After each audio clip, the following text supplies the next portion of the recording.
अरे हमारा बुझाता बबुआ जियम होई है। तब दूसरे ने ना चुप रहब, अरे ना ना ई तो डीएम होई है हो। एक ने कहा ए राजा जी हिंद के सितारा, ई तो सीएम हुई है, ओहू से ऊपर पीएम हुई है हो। मनोज तिवारी जी साहब कहे नहीं कि महाराज हमको भी थोड़ा क्रेडिट दे दिया कीजिए। प्रभु जानत सब भी नहीं जनाए। मीम जानते हो आप? बताइए, पूरा बताइए। ए जी मंगल भवन। हे भगवान हे प्रभु, ए जी मंगल भवन। लोगों ने उसका अर्थ का अनर्थ कर दिया है। ए जी मंगल भावना अमंगल हारी। बंगाल में भले जन्म हुआ है, लेकिन मूल शरीर हमारा है बिहार का। गाने का शौक बचपन से था, बंबई भी गया मैं। 2008 दिसंबर की बात है, लोखंडवाला में। इंडियन आइडल सारेगामा से पहले। हाँ, उस दिन हो जाता ना तो आज जो दिन भर भगवत गुणगान चल रहा है, इससे मैं वंचित रह जाता। जब भगवान कुछ करते हैं तो वर्तमान में लगता है कि हमारा नुकसान हो गया, लेकिन भविष्य में वो हमारे लिए हितप्रद रहता है। जो भी भला बुरा है श्री राम जानते हैं। आपको आलू बहुत पसंद है? जय हो प्रभु। पूरा रिसर्च करके बैठे हैं शुभांकर जी आप। हम लोग मॉरिशस कथा करने गए, लोग के घर गए भोजन करने, तो बड़े प्रेम से आकर हमसे पूछे, महाराज डू यू लाइक सुसु? सुसु? हाँ। हमने क्या बोले? सुसु? बोले महाराज वेरी टेस्टी। हम कह रहे सुसु बोल के वेरी टेस्टी बोल रहे हो? हम कहे आप ही खाओ सुसु। दिल्ली में सुसु नहीं मिलेगा आपको, धरती के किसी कोने में चले जाइए आलू मिलेगा। हल्का गीला भात, दाल तड़का लगा हुआ, बढ़िया घी का छौंक लगा हो, उसमें पानी ना आ जाए, और आलू को पतला पतला अर्धचंद्राकार में काट के और उसका भुजिया बने जीरा के साथ, और मंगरेल का सब फोरन लगाकर। क्या बात है, अमृत फेल है उसके सामने। राम जपते रहो, काम करते रहो, वक्त जीवन का यूं ही निकल जाएगा। मानस जी का पाठ करने की ज्यादा फायदा है या उसको सुने भी, या दोनों बराबर है? पाठ करने का स्वभाव बन जाएगा तब सुनने की लत पड़ेगी। ऐसे भी एक पथिक को भव पार करो। आपकी आंखें भी भर आई। ये मेरे बड़े निकट है पति। कोई खास वजह?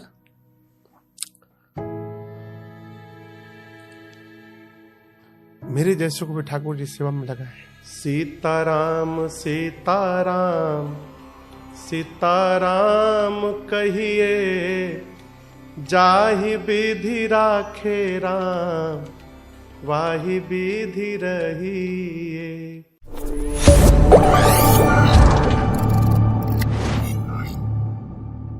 जय सिया राम। आपको लग रहा हो कि आज पॉडकास्ट के बीच में मैं कहां से आ गया, तो आज से हमने एक नई शुरुआत की है जिसमें हम आपको वजह बताएंगे कि आप अगले 2 घंटे इस पॉडकास्ट को क्यों देखें। देखिए, राजन जी महाराज वो व्यक्ति हैं जिनकी राम कथाएं सुनकर जीवन धन्य हो जाता है।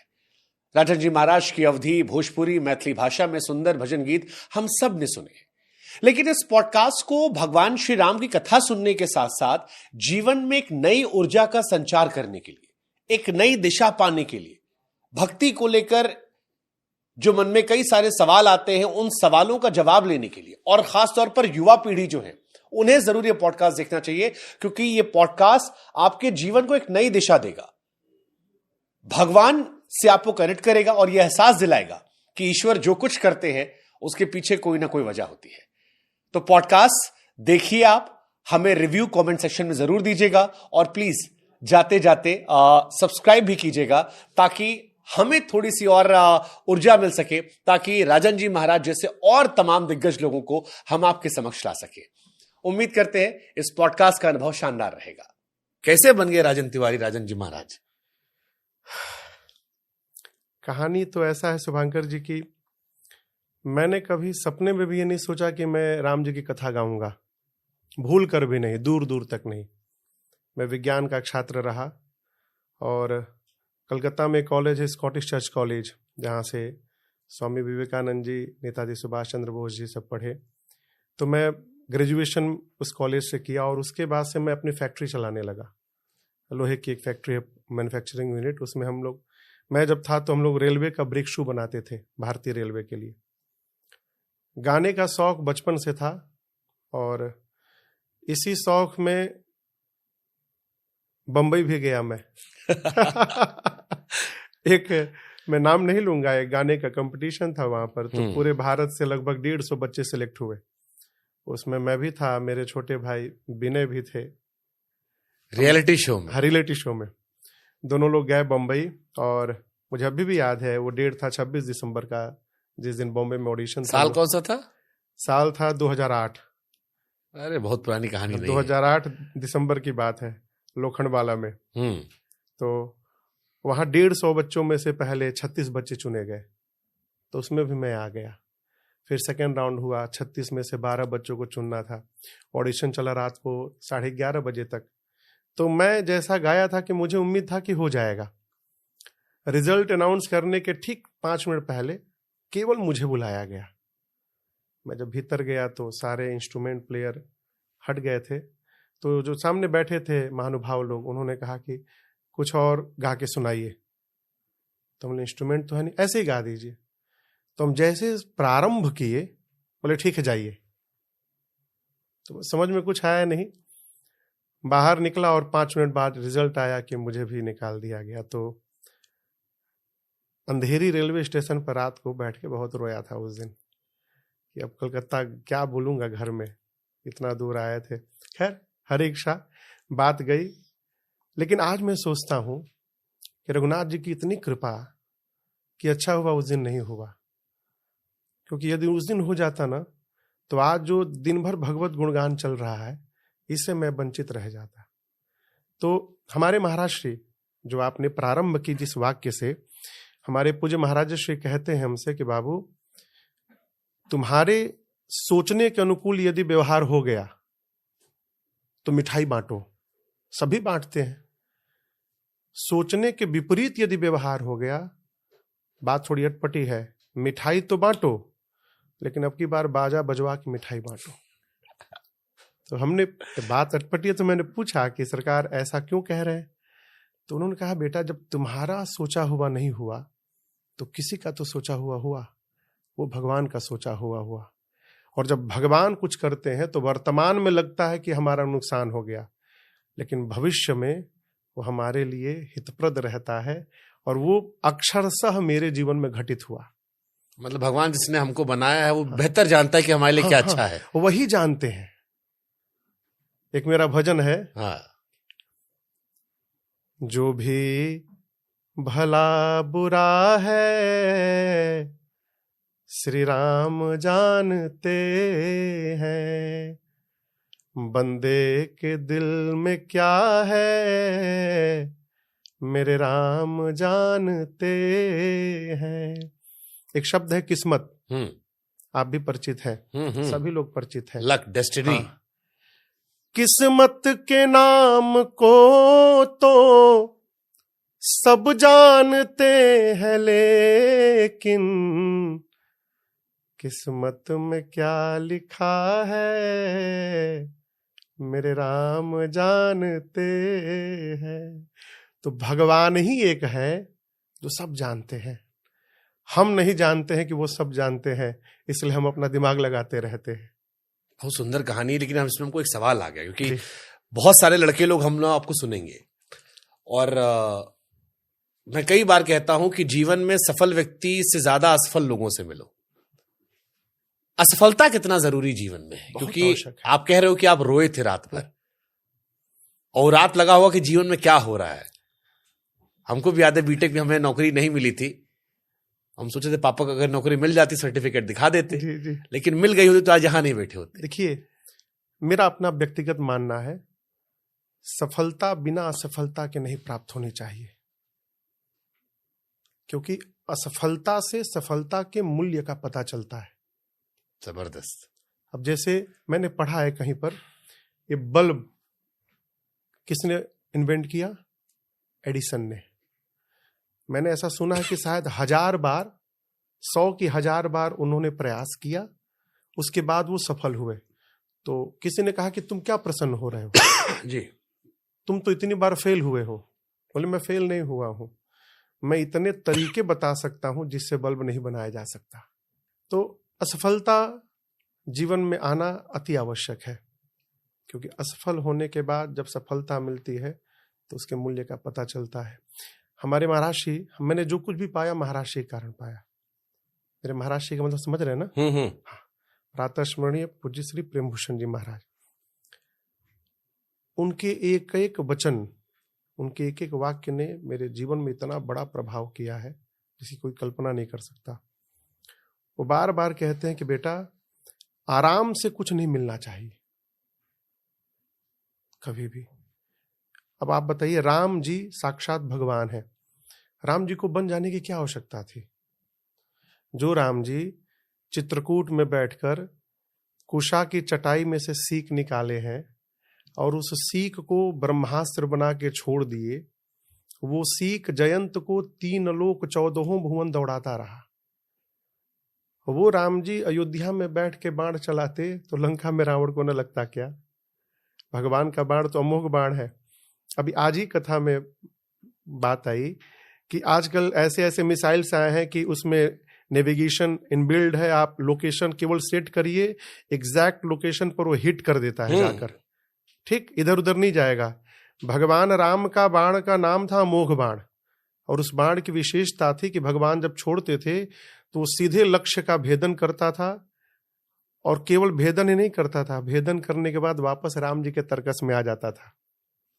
ये भगवान के बाण की विशेषता है। हमारे पूज्य महाराज श्री कहते हैं, बाबू जीवन में आराम से यदि कुछ प्राप्त हो जाएगा तो उसका मोल नहीं रहेगा। राम जी बन गए रावण को मारने के लिए नहीं, राम जी पिताजी उनको युवराज बनाना चाहते हैं। पिता के जीवन इतनी तपस्या जब तक पुत्र के जीवन में नहीं आएगी, वो पिता की सल्तनत को संभाल नहीं सकता। सही बात। आप तो पत्रकार हैं, समाज में देखिए कई कई रियासतें समाप्त हो गई मालिक के जाने के बाद, स्वामी के जाने के बाद। गुरु के जीवन इतनी तपस्या शिष्य के जीवन में नहीं है तो गुरु उस तेज को संभाल नहीं सकता। हर फील्ड में लागू, हर फील्ड में तप। भाई मानस में कहा गया है, पार्वती जी से कहा जा रहा है, तप आधार सब सृष्टि भवानी। इस सृष्टि का आधार ही तपश्चर्या है। अब यहां तप का डेफिनेशन अलग अलग हो सकता है। जैसे 3 अवस्था है, बचपन, जवानी और वृद्धावस्था। बचपन की तपस्या क्या है? अब जैसे बच्चा चंचल रहता है, कभी यहां बैठेगा, कभी उधर बैठेगा, कभी उधर बैठेगा, लेकिन बच्चा यदि बचपन में एक स्थान पर शांत होकर बैठा है तो तपस्या कर रहा है। आप कथा में आइए, मुझे आश्चर्य होता है, 7-7 साल के 8-8 साल के बच्चे 4-4 घंटे कथा में बैठे रहते हैं। और केवल बैठे नहीं रहते, मैं कथाओं में पूछता रहता हूं, वो रिप्लाई करते हैं, अब बड़ों से अधिक रिप्लाई करते हैं। ये तपश्चर्या है उनकी। जवानी में मनुष्य यदि आलस्य का त्याग करके पुरुषार्थ में लगा हुआ है, वो तप कर रहा है। अब वृद्धावस्था में ऊर्जा चली आती है जिह्वा पर। यदि वृद्धावस्था में कोई वृद्ध मौन होकर बैठा हुआ है तो तप कर रहा है। जबरदस्त। तो बिना तपे आदरणीय कुछ मिलने वाला नहीं है। तपश्चर्या ही जीवन में धारिता का निर्माण करती है। धारिता समझ रहे हैं ना? कुछ आएगा तो टिकेगा, जितना स्पेस है उतना ही आएगा। तो स्पेस का क्रिएशन होता है तप से। तो राम जी को पिताजी युवराज बनाने वाले हैं, आगे चल के वो राजा बनेंगे। राम जी ने सोचा मैंने जीवन में कोई तपश्चर्या तो की नहीं, अभी मैं इसको संभाल नहीं पाऊंगा, इसलिए भगवान ने ही रचना बना दी, भगवान बन निकल गए। दूसरी बात, राजा को अपनी सत्ता को संभालने के पहले अपने राज्य को देखना चाहिए। अस्तु भगवान समाज के सबसे नीचे पायदान पर बैठे हुए व्यक्ति से भी जाकर मिले अपने 14 वर्ष की यात्रा में। ये तपश्चर्या है। इसलिए मेरा व्यक्तिगत मानना है कि एक बार में सफलता होनी भी नहीं चाहिए, फिर उसका मोल नहीं पता रहता है। रगड़ाई करिए। मैं कथा प्रारंभ किया ना जब, तो मुझे अभी भी याद है, महाराष्ट्र के गांव के पास कहीं कथा चल रही थी, ठंड का समय था, तो सुबह मॉर्निंग वॉक पर हम लोग निकले थे। तो आप गांव के मिट्टी के लोग हैं, मेढ़ समझते ना? अच्छे से 2 खेत के बीच में मेढ़, वही जिसे लोग थोड़ा बढ़ा देते हाँ हाँ हाँ। तो उसी मेढ़ पे हम लोग चल रहे थे, आगे आगे महाराष्ट्र, पीछे मैं था।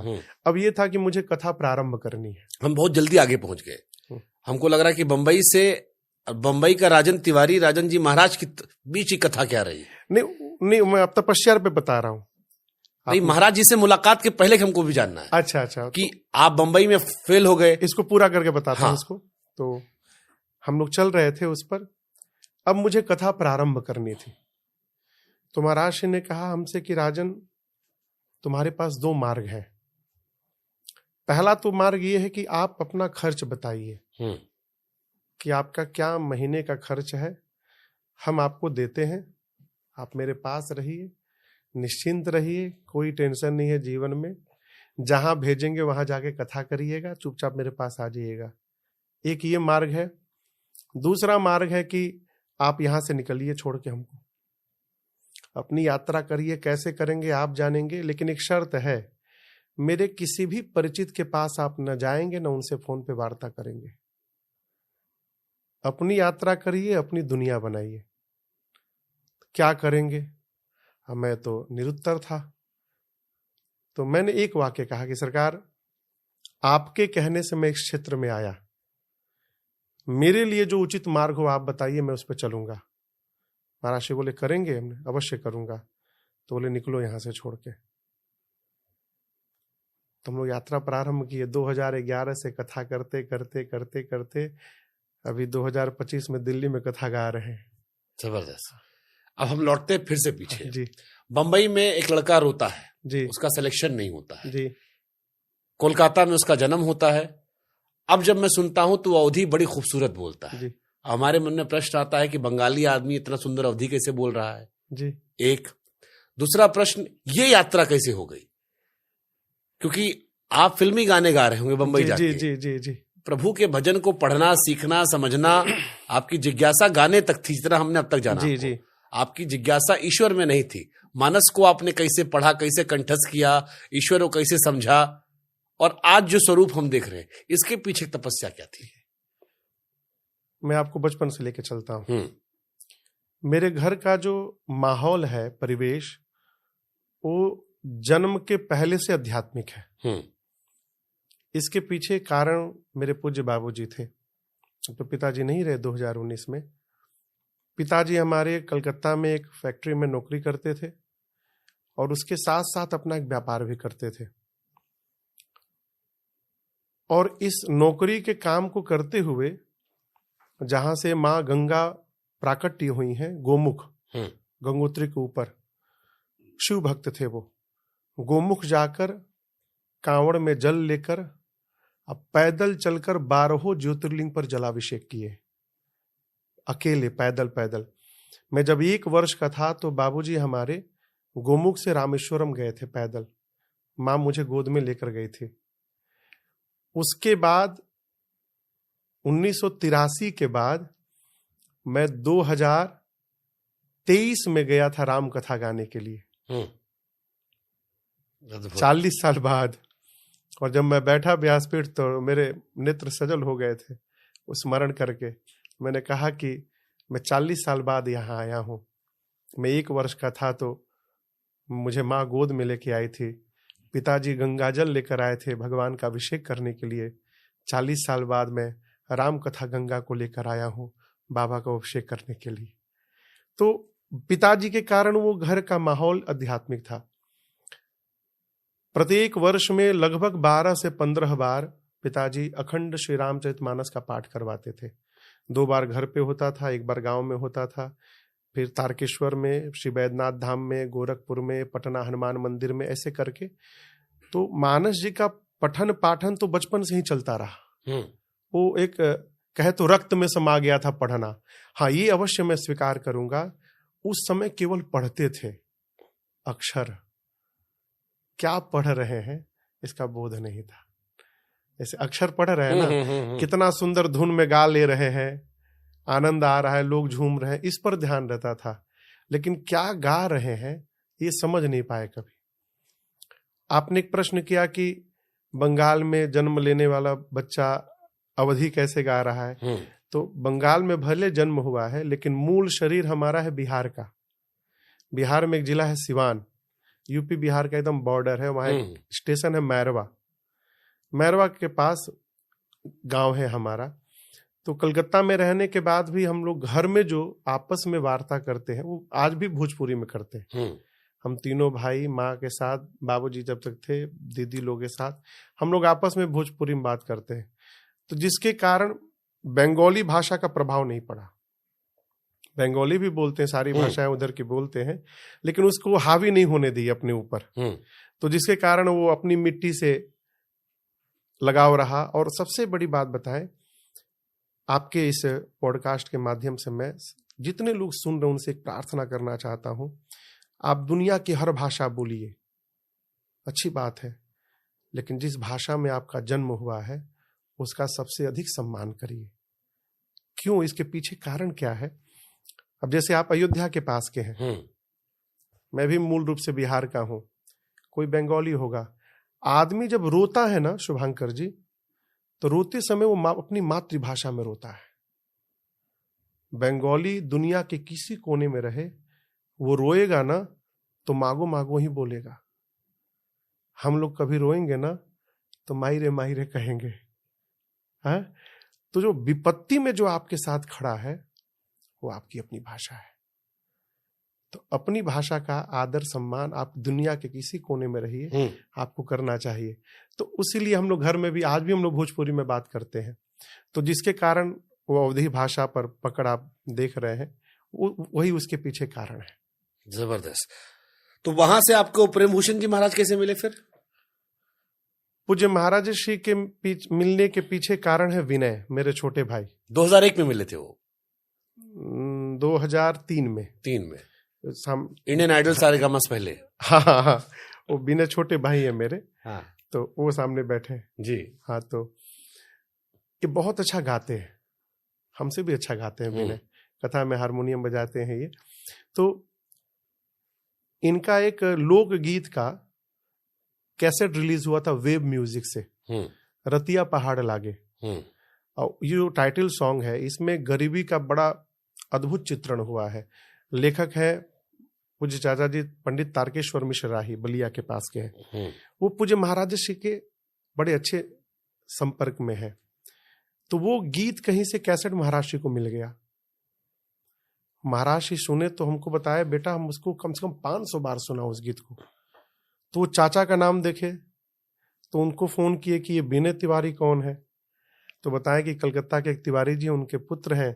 तो नंबर लेके, उस समय लैंडलाइन नंबर हुआ करता था, नंबर लेके फोन किए 2003 में, विनय से बात किए और फिर बोले कि हम कलकत्ता आएंगे तो बेटा आपसे मिलेंगे। तो 2003 दिसंबर में कलकत्ता कथा थी महाराज श्री की, वो कथा करने आए। फिर हम लोग सब परिवार गए।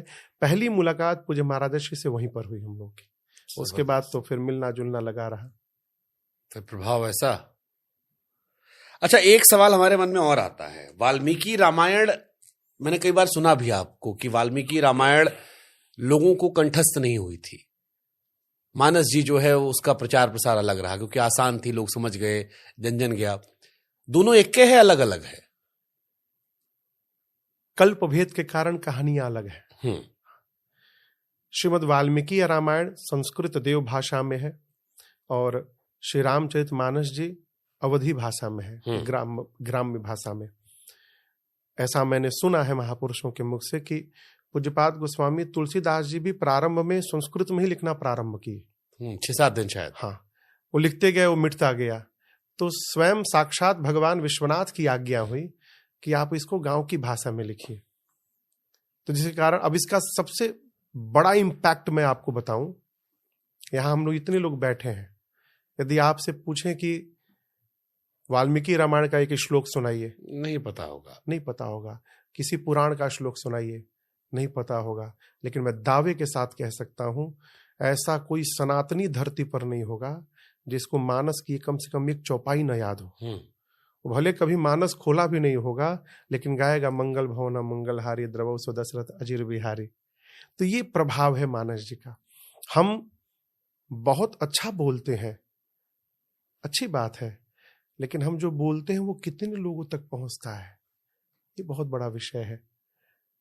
लेकिन फिर मेरे मन में सवाल आता है, अवधि भी तो एक सीमित क्षेत्र है।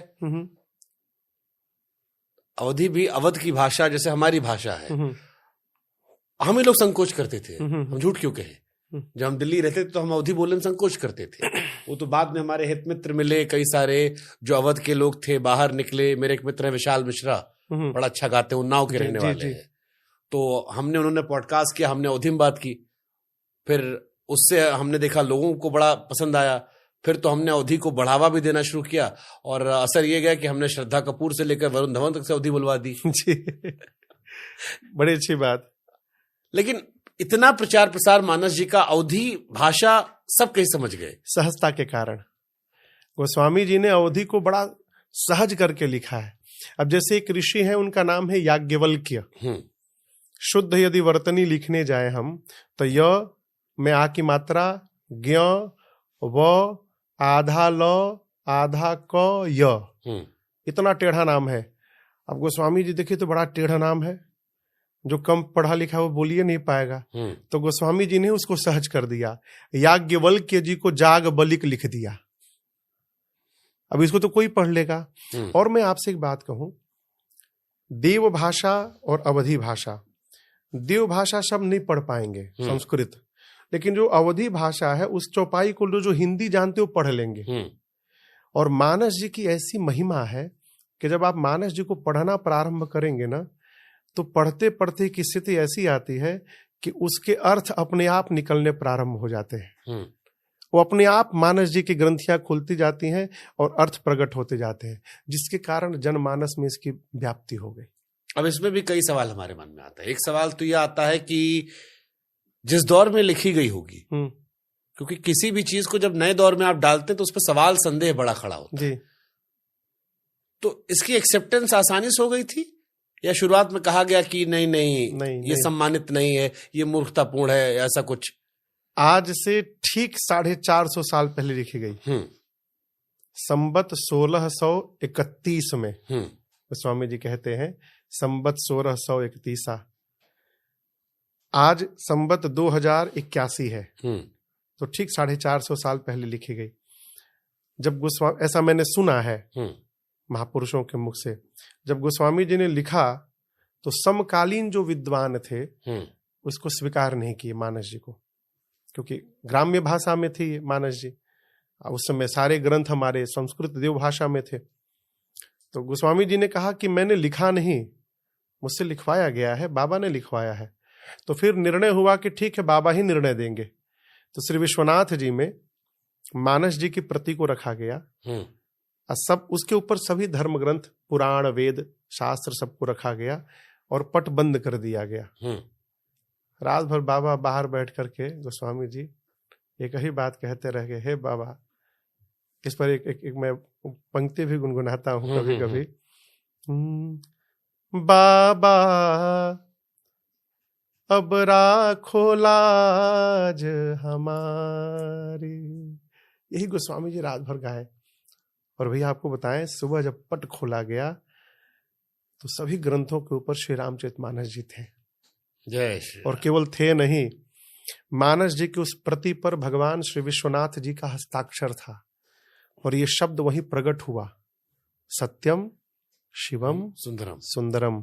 इसका अर्थ जो इसमें है यही सत्य है, शिव यानी कल्याण, यही कल्याण करने वाला है, और यही सबसे सुंदर ग्रंथ है। स्वामी जी तो कहते हैं, नाना पुराण निगमागम सम्मतम यद रामायणे निगतितम क्वचिदन्यतोपि। नाना पुराण, 18 पुराण, 4 वेद, 6 शास्त्र, इसके बाद जितने रामायण हैं, 100 करोड़ से ऊपर रामायण की संख्या है। तो स्वामी जी कहते हैं सबके सार को निचोड़ कर और उस श्री रामचरितमानस में गोस्वामी जी ने भर दिया। एक श्रीधाम वृंदावन में महापुरुष थे, प्रातः स्मरणीय पूज्य श्री अखंडानंद जी महाराज। अद्भुत विभूति थे भारतवर्ष के। तो उनका एक नियम था कि नित्य शाम को श्री रामचरितमानस जी की चौपाइयों को किसी शिष्य के श्रीमुख से सुना करते थे।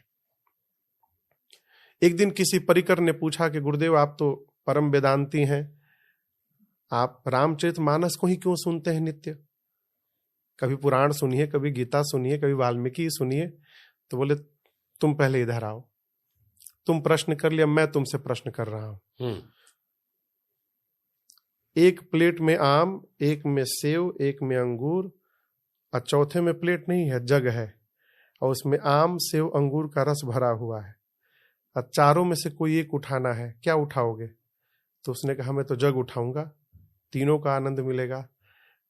स्वामी जी बोले, मैं भी जग लेके ही बैठा हूं, सारे वेद पुराण का आनंद श्री रामचरितमानस में ही भरा हुआ है।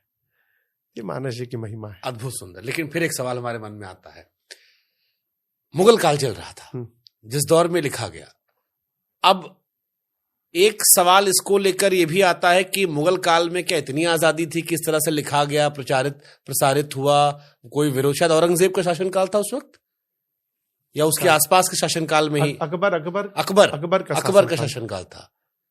अकबर का शासनकाल था। अकबर को लेकर भी हालांकि कई नजरिया लोगों का है, कुछ महान मानते हैं, कुछ मानते हैं कि उनका पीआर अच्छा था उस टाइम पे। देखिए, उसमें विरोधाभास नहीं था। यहाँ एक बार चोरी करने का प्रयास किया गया श्री रामचरितमानस जी को, वो अपने मित्र टोडरमल जी के पास रखे थे। शायद टोडरमल जी अकबर के ही दरबार में थे क्या? टोडरमल जी।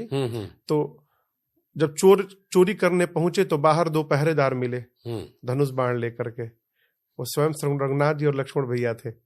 तो प्रयास तो किया ही जाएगा, तब से चलता आ रहा, अभी भी चलता आ रहा है। लेकिन सीम की चाप सकई कोई तासु, बड़ रखवार रमापति जासु। जहां भगवान ही स्वयं लिखवाए हैं, भगवान ही रक्षा करने वाले हैं, तो कितना भी कोई विरोध करे उसके कोई प्रभाव नहीं पड़ने वाला। हमने एक पॉडकास्ट किया था कुमार विश्वास के साथ। जी। कुमार विश्वास ने कहा कि सीता माता को जंगल में भेजने वाला जो अध्याय है वो बाद में अलग से ऐड किया गया, ऐसा उनका मानना है। उन्होंने ये भी कहा कि वो किसी और को नहीं कह रहे, वो खुद कह रहे हैं, शायद उत्तरकांड में शायद ये है। उन्होंने कहा कि वो अलग से ऐड किया गया है। कई भ्रांतियां फैलाई गई, ऐसी बातें रखी गई जिससे नई पीढ़ी जो है उसके मन में रामायण को लेकर, रामचरितमानस को लेकर, श्री राम को लेकर मन में सवाल आए। क्या सत्य है इसका? देखिए, वो अध्याय सच है? मैं बता रहा हूं। गर्भवती सीता को जंगल में छोड़कर आने का। मैं श्री रामचरितमानस जी के आश्रय में राम कथा गाता हूं, और जब आप श्री रामचरितमानस जी पढ़ेंगे तो 7 कांड हैं। उत्तर कांड में पूज्यपाद गोस्वामी तुलसीदास जी ने कहीं भी ये इस प्रसंग का उल्लेख नहीं किया है कि प्रभु ने मां का त्याग किया था। त्याग तो हो ही नहीं सकता, त्याग वहां होगा जहां 2 होंगे। बंदों सीता राम पद जिन्हि परम प्रिय खिन्न, उसके ऊपर है गिरा अरथ जल बीच सम कहियत भिन्न न भिन्न। सीताराम जी दोनों एक हैं, तो अलग त्याग कैसे होगा? गोस्वामी जी ने इस बात का कहीं उल्लेख नहीं किया। मेरे पूज्यपाद गुरुदेव भगवान भी कहते हैं, जगत गुरु भगवान चित्रकूट सरकार, कि बेटा ये बाद में जोड़ा गया विकृत करने के लिए स्वरूप, भगवान ने मां का त्याग नहीं किया। गुरुदेव भगवान भी कहते हैं, गोस्वामी जी तुलसीदास जी भी इसका उल्लेख नहीं किए। जब बाबा नहीं किए तो बाबा से अधिक ज्ञानी हम और आप थोड़ी हो गए। यानी नई पीढ़ी में भ्रांति पैदा करने के लिए या धर्म को देखने का नजरिया बदलने के लिए कि नई पीढ़ी सवाल करे कि कैसे भगवान है। क्योंकि नई पीढ़ी में कई लोग ऐसे मिलते हैं मुझे जो कहते हैं कि वो प्रभु श्री राम से रावण को पसंद करते हैं क्योंकि रावण ने माता सीता को हरण करने के बाद बिछुआ नहीं। अच्छा, हरण कर ले अच्छी बात है। नहीं, वो उस पैमाने पर गर्भवती महिला को छोड़ा ना, ये सवाल उठाते नई पीढ़ी के लोग। तो आप ये कह रहे हैं कि वो अलग से जोड़ा गया था भ्रांति फैलाने के लिए। देखिए, अब जैसे माँ की अग्नि परीक्षा है, पहले पढ़ तो लीजिए। गोस्वामी जी ने स्पष्ट लिखा है कि सीता मैया का तो हरण हुआ ही नहीं था। रावण जिसको लेकर गया है वो सीता मैया का प्रतिबिंब है, छाया। राम जी ने, अब देखिए कारण क्या है, लोग कहते हैं सीता मां को उठा ले गया, ये धनुष है। जिस धनुष को मेरी मां ने बाएं हाथ से उठा लिया, रावण उस धनुष को तो उठा ही नहीं पाया। तो मेरी माँ को क्या खाक उठाएगा? कहिए। वो तो साक्षात जगदम्बा है। भगवान मैया के साथ पंचवटी में लीला प्रारंभ किए। लक्ष्मण जी नहीं थे। एकांत में भगवान ने कहा कि जानकी जी, मैं कुछ नर लीला करना चाहता हूं। अब रावण को भगवान ऐसे कैसे मार देंगे? रावण ने अभी तक राम जी के प्रति कोई अपराध नहीं किया, तो मारने का कोई कारण तो चाहिए। तो भगवान ने कहा कि आप अग्नि में प्रवेश कर जाइए। अग्नि, क्योंकि अग्नि नारायण भगवान के कारण पिता है। अग्नि नारायण ने ही प्रसाद दिया, आप अयोध्या के, आप जानते होंगे। तो एक रूप से भगवान ने मां को अपने कारण पिता के पास सुरक्षित करा दिया। वो स्वामी जी चौपाई लिखते हैं कि निज प्रतिबिंब राखित सीता, तैसई रूपशील सुबनीता। मां ने अपने प्रतिबिंब को भगवान के पास रखा और अग्नि में जाकर बैठ गई।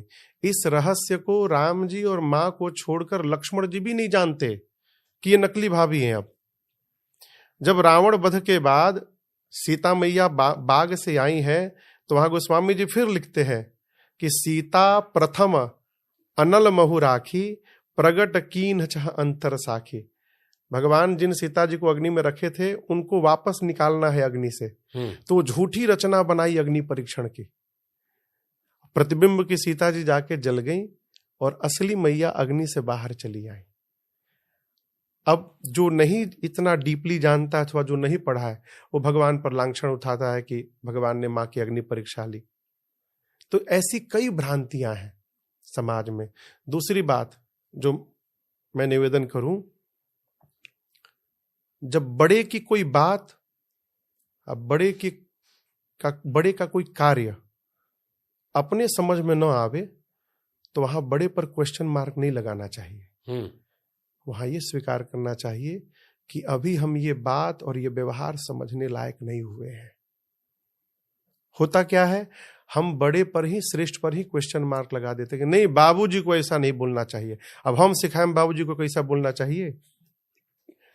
तो बाबूजी काहे होते हो? तो क्यों बाबूजी होते हो?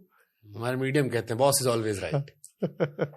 अच्छा, लेकिन ये बड़ा मुझे लगता है कई बार कि हमारे धर्म की खूबसूरती भी है कि हमारा ही धर्म है जहां पर नारी का इतना सम्मान है। प्रभु श्री राम से पहले हम कहते हैं सीताराम, राधे कृष्ण।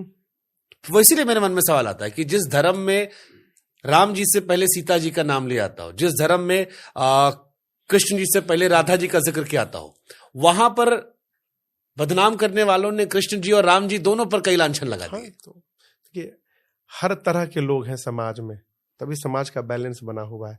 इस समय नहीं, उस समय भी था।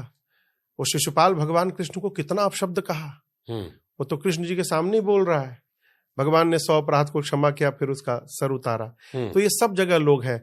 अभी जो आपसे मैंने पॉडकास्ट के पहले बात कर रहा था, सबको जाने अच्छी बात है, लेकिन सबको जानने से पहले अपने को जानना आवश्यक है। हमारे जो धर्म ग्रंथ हैं, हमारी जो मान्यताएं हैं, मान्यताएं मानने के लिए हैं, श्रद्धा करने के लिए हैं। श्रद्धा करके रखिएगा तो उसका प्रभाव आपके जीवन में दिखाई पड़ेगा। जबरदस्त। और हम अपने छोड़ के बाकी सब ज्ञान पढ़ लेते हैं। हाँ, सब पढ़ रहे हैं। अपना छोड़ के आपन लड़का निखे संभलात, दूसरा का लड़का खेला होता नहीं। हमारे गुरु जी कहते हैं, गुरुदेव भगवान, कि दूसरे का लड़का कन्हैया ही क्यों ना हो जाए, अपने किस काम के लिए? सही बात है। अपने लिए तो हमारे बकलोलवे कन्हैया जैसा है। तो अपने को संभाला जाए। जबरदस्त। एक मीडियम बड़ा हम लोग मीडिया में सुनते हैं, राम सबके हैं, राम किसी धर्म के नहीं है। काहे कहा था कि राम सबके हैं? तो राम सबके हैं। भगवान किसी एक जीव के लिए नहीं है। नहीं, हमको समझना है, क्योंकि हमने कश्मीर में फारूक अब्दुल्ला को भी कहते हुए सुना। वो तो राजनीतिक विषय नहीं, वो राम धुन वो भी गाते हैं, बड़ा जबरदस्त गाते हैं। जी जी, आप सुनिए कभी। अच्छा, फारूक अब्दुल्ला जी बड़ा अद्भुत गाते हैं, मतलब उनको सुनकर भी आप मंत्रमुग्ध हो जाएंगे, इतना बढ़िया गाते हैं वो। अच्छा, हाँ। और वो कहते हैं राम हमारे भी हैं। हाँ। बाकी वो विरोध करते हैं। हाँ। और कई बार मैंने कई मुस्लिम नेताओं को भी सुना है। तो ये राम सबके हैं कॉन्सेप्ट क्या है? बाकी भगवान को लेकर नहीं कहा था इतना।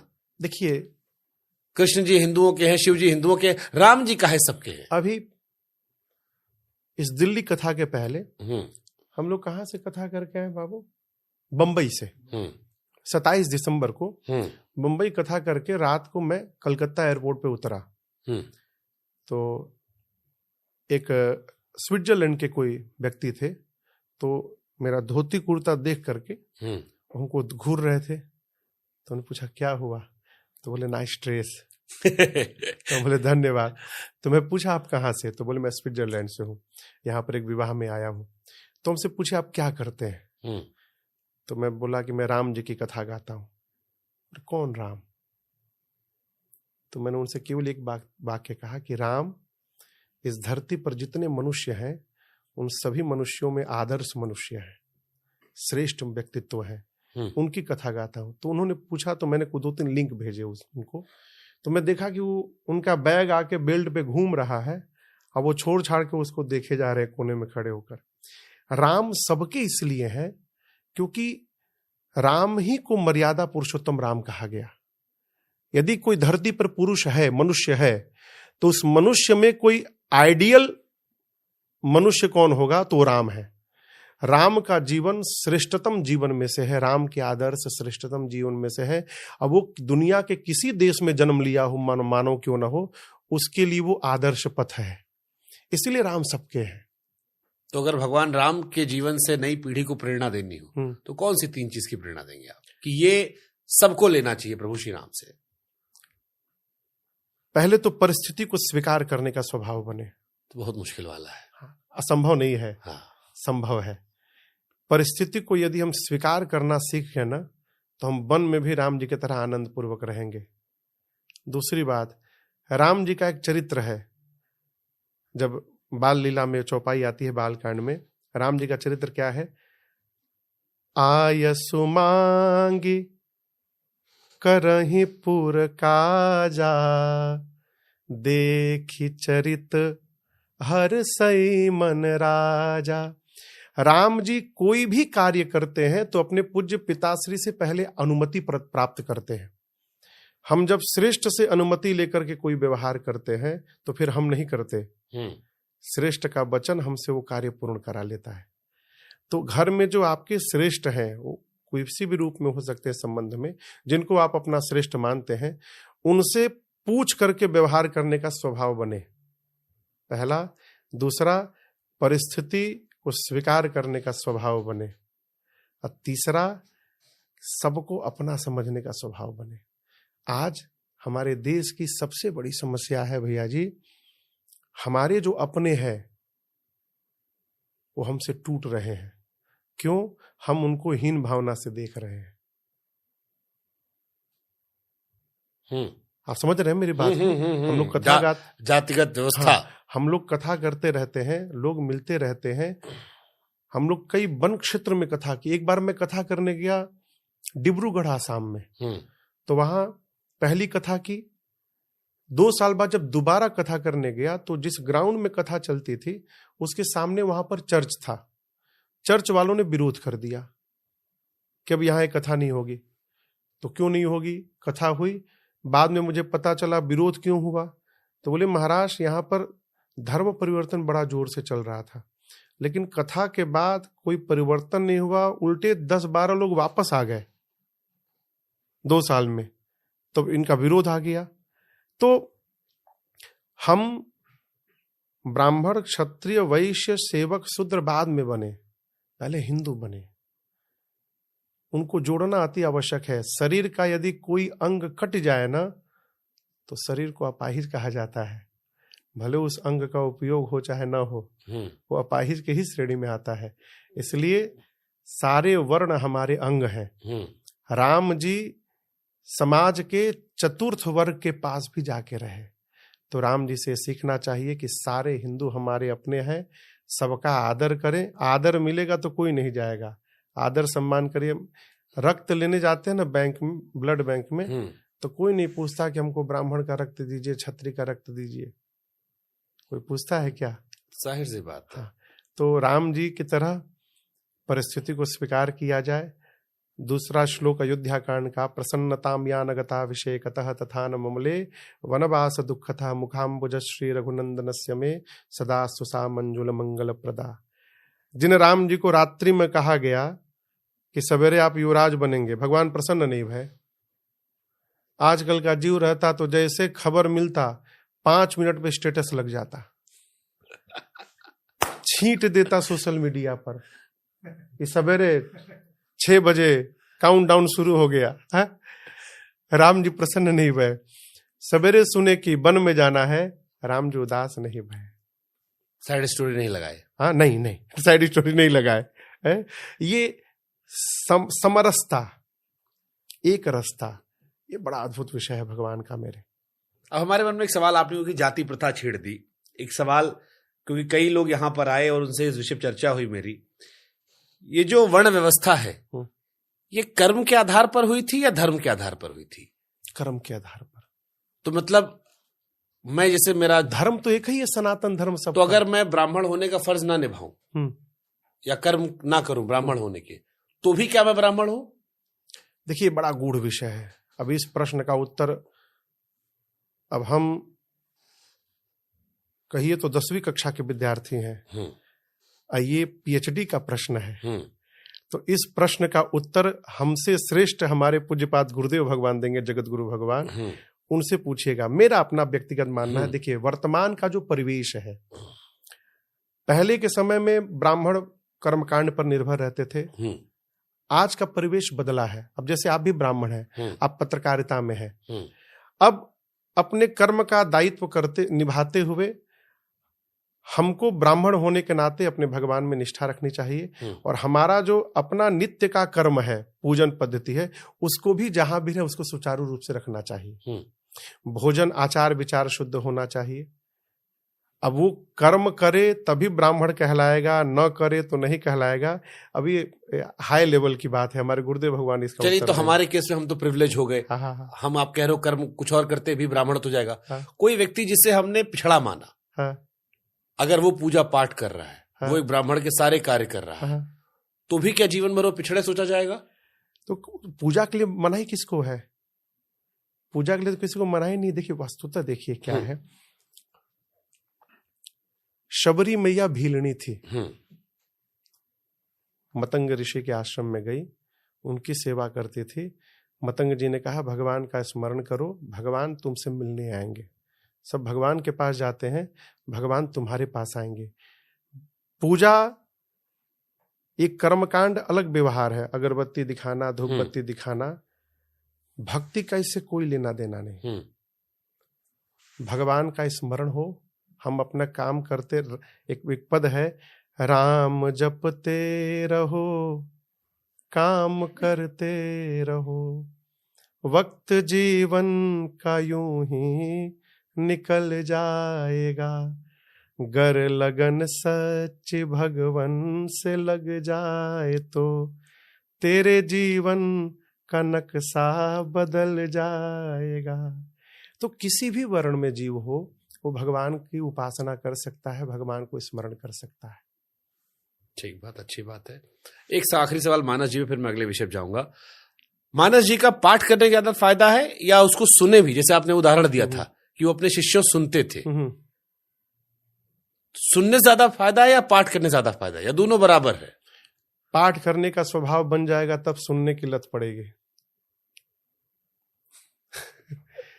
जब पाठ करने का स्वभाव बनेगा तब आपकी रुचि बढ़ेगी। रुचि बढ़ेगी तो नहीं पढ़ पा रहे तो सुनने का स्वभाव बनेगा। अब जैसे हम पाठ नहीं करते लेकिन हम आपको सुन लेते हैं, तो कथा सुनते हैं।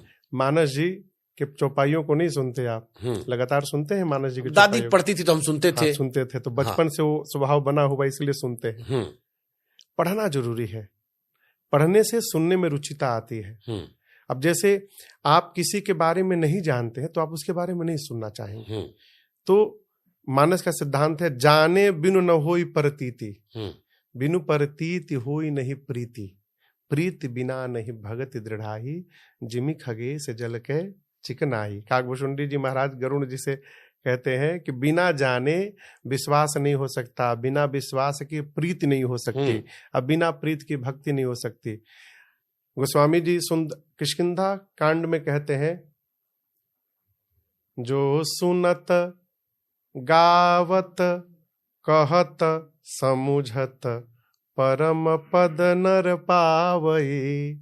चारों आ गया, जो सुन रहा है, गा रहा है, आवाज अच्छी नहीं है तो कह रहा है, अब हाँ। गा नहीं पा रहा हमारे है। तरह का आदमी जो है। अरे ऐसा नहीं कह ही रहा है। हाँ, और जो समझ रहा है, अब ये समझना तीनों पर लागू है। सहमत। जो सुन रहा है, सुन के भी समझ रहा है, गा रहा है, गा के भी समझ रहा है, कही रहा है, कही के भी समझ रहा है, वो अंत में भगवान के परम पद को प्राप्त करेगा। जबरदस्त, सुंदर, अति सुंदर। अभी कुंभ आप जाएंगे? हाँ, 8 से 16 फरवरी हाँ, सेक्टर 9 में राम कथा है। जबरदस्त। क्या होती है कुंभ की महिमा, और कुंभ की शुरुआत क्यों की गई थी? कई कहानियां जैसे हमको सुने, हमको उसको 2 रीजन सुनाई पड़ा। बताएं। एक तो वो समुद्र मंथन वाला था, अमृत वाला, और एक कहानी हमको सुनाई गई कि पुराने जमाने में राजा लोग को, जो साइंटिफिक रीजन दिया गया कि मोबाइल फोन तो था नहीं, तो अगर देश भर में मैसेज कन्वे करना हो, देश भर के लोग बुला लेते थे। ठीक है, अलग अलग कुंभ की महिमा क्या है? वही जो आपने पहले सुनी है। हाँ, समुद्र मंथन वाला, अमृत वाला। हाँ वही वाला, वही सुना हो। कुंभ है, 12 वर्ष में एक बार आता है। 4 स्थान पर ऐसा कहते हैं कि अमृत की बूंदें गिरी थी। तीर्थराज, प्रयाग, हरिद्वार, उज्जैन और नासिक में। तो हर 12 वर्ष में वहां पर जमावड़ा होता है और जाकर लोग अपने जीवन को कृतार्थ करते हैं। इस बार विशेष क्या है? क्या इस बार महाकुंभ है प्रयाग में। प्रयाग में तो वैसे हर माघ मकर अगत रवि जब हुई, गोस्वामी जी कहते हैं बालकांड में, माघ महीने में सूर्य नारायण जब मकर राशि में प्रवेश करते हैं, जिसको हम लोग मकर संक्रांति कहते हैं, तो बाबा कहते हैं माघ मकर अगत रवि जब हुई, तीर्थ पति ही आव सब कोई। सारे देश के ऋषि मुनि महात्मा संत भक्त जन मकर संक्रांति के समय से तीर्थराज प्रयाग में आते हैं। 1 मास वहां माघी पूर्णिमा तक कल्पवास करते हैं। त्रिवेणी जी में स्नान करते हैं, सत्संग करते हैं। तीर्थ में, अब जैसे कलिकाल में तीर्थ किसको बताया गया? कलिकाल में गंगा जी का तट तीर्थ है। गोमुख से लेकर गंगा सागर तक जो गंगा जी का तट है वो तीर्थ है। तीर्थ में सत्कर्म करने का कोटि गुना फल है। तो माघ महीने में वहां पर मेला लगता है, प्राचीन काल से 1 मास का। आप जो सुने होंगे कल्पवासी लोग, तो बाबा दादी हाँ, हमारे सब जाके 1 महीना रहते हैं वहां हाँ। पर, कल्पवास करते। अब तो सरकार की व्यवस्थाएं हो गई वहां पर। प्रयाग में 2 बार लगता है। एक तो प्रत्येक वर्ष लगता है माघी मेला, जिसको कहते हैं अमावसा के मेला, अमावसा के मेला। और एक 6 वर्ष पर अर्धकुंभ लगता है, और 12 वर्ष पूर्ण होने पर वो महाकुंभ लगता है। तो ये महाकुंभ है इस वर्ष। तो जैसे मैं गंगा स्नान करने जाता हूँ, साधारण दिनों में स्नान करना और कुंभ में स्नान करने क्या फर्क पड़ता है? कुंभ में उसका फल कोटि गुना है, कोटि गुना फल है। केवल फल नहीं है, कोटि गुना फल है। सबसे बड़ा फल है, देखिए वर्तमान परिवेश में देखा जाए, एक स्थान पर जाने पर आपको भारत के सभी श्रेष्ठ महापुरुषों के श्री चरणों का दर्शन प्राप्त होगा। संत के कहा गया है, संत दरस जिमि पातक टरई। अब उतने महापुरुषों का दर्शन करने के लिए आपको कितनी यात्रा करनी पड़ती, और वो सारे महापुरुष एक ही जगह दिखाई पड़ जा रहे, तो ये कम लाभ है क्या? सही बात ये है। तो आपके पुण्य को वर्धन कर रहा है ना। तो हम सबको लेके जाए, मतलब आप कह रहे हो पूरा दफ्तर अपना हम? हाँ, सबको निश्चित लेके जाना चाहिए, निश्चित लेके जाना चाहिए। जितने, देखिए ये क्या है ना, वो नेटवर्क मार्केटिंग है। जितने लोगों को लेकर जाइएगा उनका 10% बिना आपको बोले आपके अकाउंट में आएगा पुण्य का। तो रईस हो जाएंगे हम 30-40 आदमी अगर हम घुमा लाए तो। पुण्य से, पुण्य से। हाँ। अब पुण्य पुंज होगा, पुण्य से तो बाकी सब रईसी भी है। सब पुण्य से। और जिसके ऊपर ईश्वर आशीर्वाद, उसको और क्या चाहिए? पुण्य से भगवान मिलेंगे। जेकर नाथ भोलेनाथ, वो नाथ कैसे। जबरदस्त। खास कृपा इस बार कुछ है? इस बार कुंभ के बारे में कुछ और बताइए ना थोड़ा में, कुछ जो लोगों को ना पता हो, कम पता हो इस बार महाकुंभ जो है, क्योंकि तैयारी बड़ी चल रही है, जबरदस्त सरकार की ओर से चल रही है। सौभाग्य है। कुछ धार्मिक महत्वता हमको बताइए जो हमको ना पता हो, या साधारण लोग कम पता हो। जितना आपको पता है उतना हमको ही पता है। जय श्री राम। हाँ, जय श्री राम। हम देखिए मूल से हट के इधर उधर हम दिमाग वाग नहीं लगाते हैं। राम जी, रामचरितमानस। अच्छा, कथा सुनने, कथा होता है कि 9 दिन कथा सुनना होता है जी। जैसे अभी अब पुंडरीक महाराज हमारे हैं, उनसे हम बात कर रहे थे, तो कहे कुछ लोग एक दिन सुन के चले आते हैं, 2 दिन चले आते हैं। कथा पूरी सुननी चाहिए या अगर एक 2 दिन सुनो तो भी उतना लाभ होता है? देखिए, जितना सुनिएगा उतना लाभ होगा।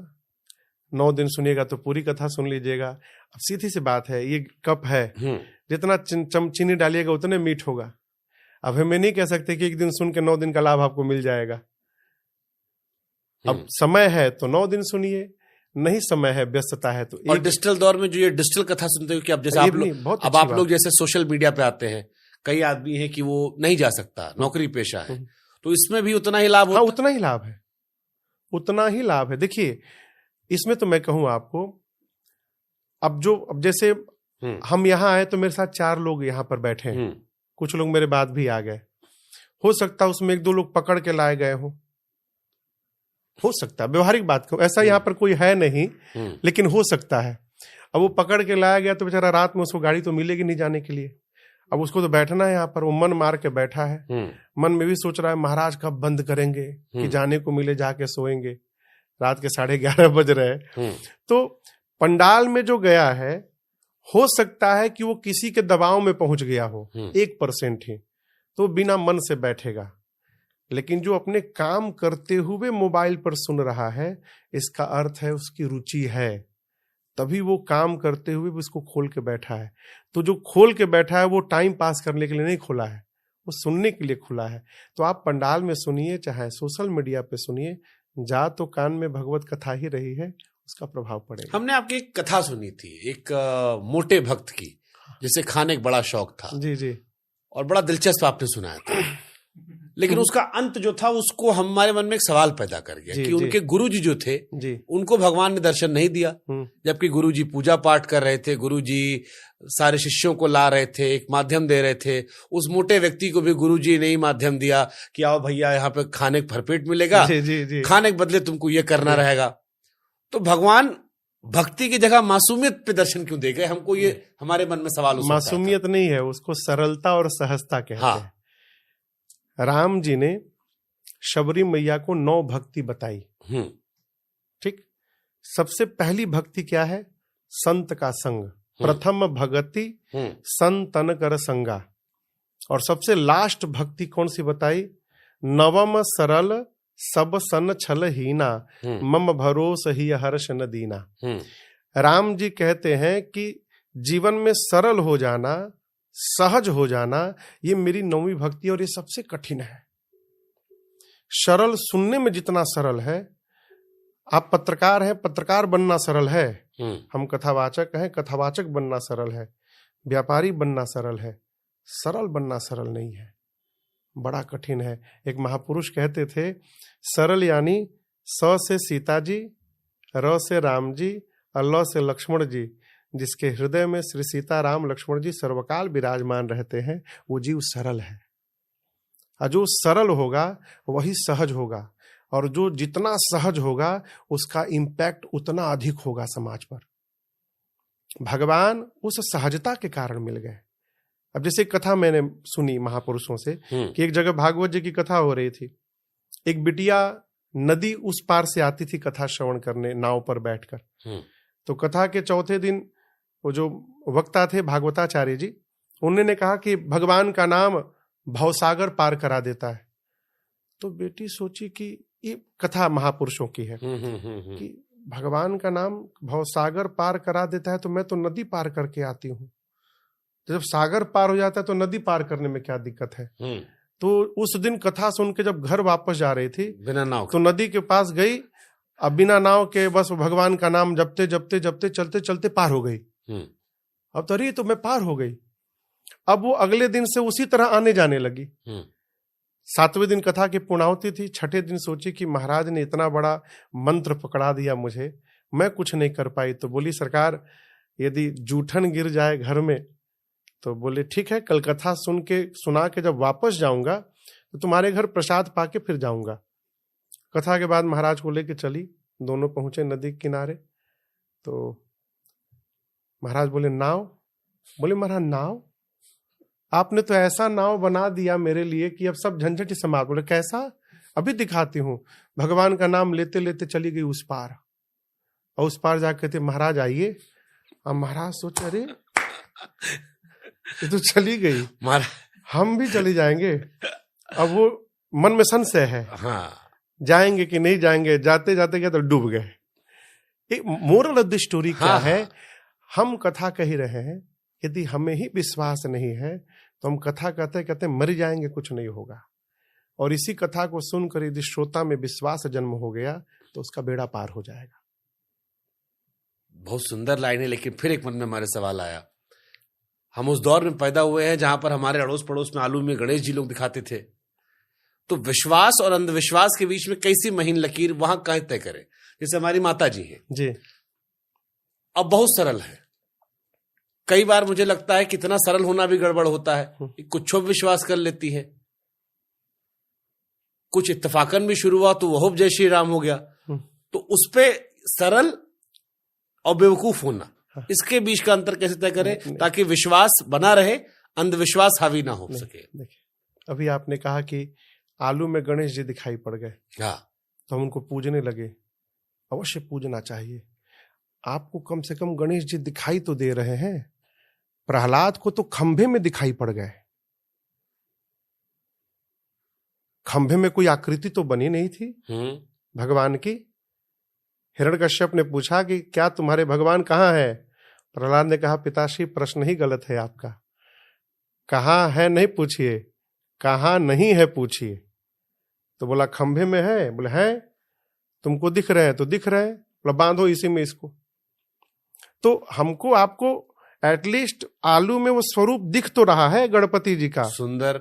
आप मानिए भगवान गणपति, पूजन करिए, उसमें से प्रकट हो जाएंगे, विश्वास होगा। ये तो भी मान लिया हमने, लेकिन इसके नाम पर जब हम देखते हैं कि लोग चंदा चढ़वाना शुरू कर दिए, गलत है। ये गलत है। हाँ, ये गलत क्योंकि है। फिर हमने उसको व्यापार बनते देख लिया। विश्वास का अर्थ ये नहीं कि आप उसको मार्केट में लेकर के प्रचार करें। हाँ, भगवान वो रखवा देते हैं। वो गलत है। ये तो हमने प्रत्यक्ष देखा है। वो गलत है, वो गलत है। यदि आपको स्वरूप दिखा है तो ये तो आपका सौभाग्य है कि आप आलू में भी भगवान का दर्शन कर रहे हैं। हाँ, ये तो सौभाग्य है आपका, तो उसको पूजिए। हम तो कंकड़ कंकड़ में शंकर को देखते हैं।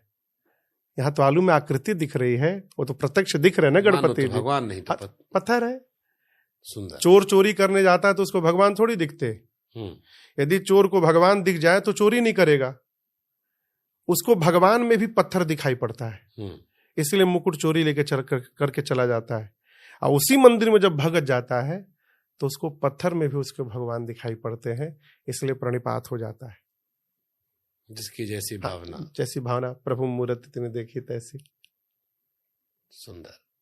सोशल मीडिया के दौर में जो नया दौर चला है, एक तो हो गया लड़का लोग का कि वो इंस्टाग्राम, सोशल मीडिया। बाबा लोगों में भी हमने देखा है बड़ा जबरदस्त क्रेज होता है, आपस में फॉलोअर कितने हैं, अच्छा, इनके कितने हैं। तो ये भक्ति भावना वाली भावना होती है या फिर इसको मन में लेके शंका पैदा होती है कि अब बाबा भी सब में कंपटीशन हो गया है?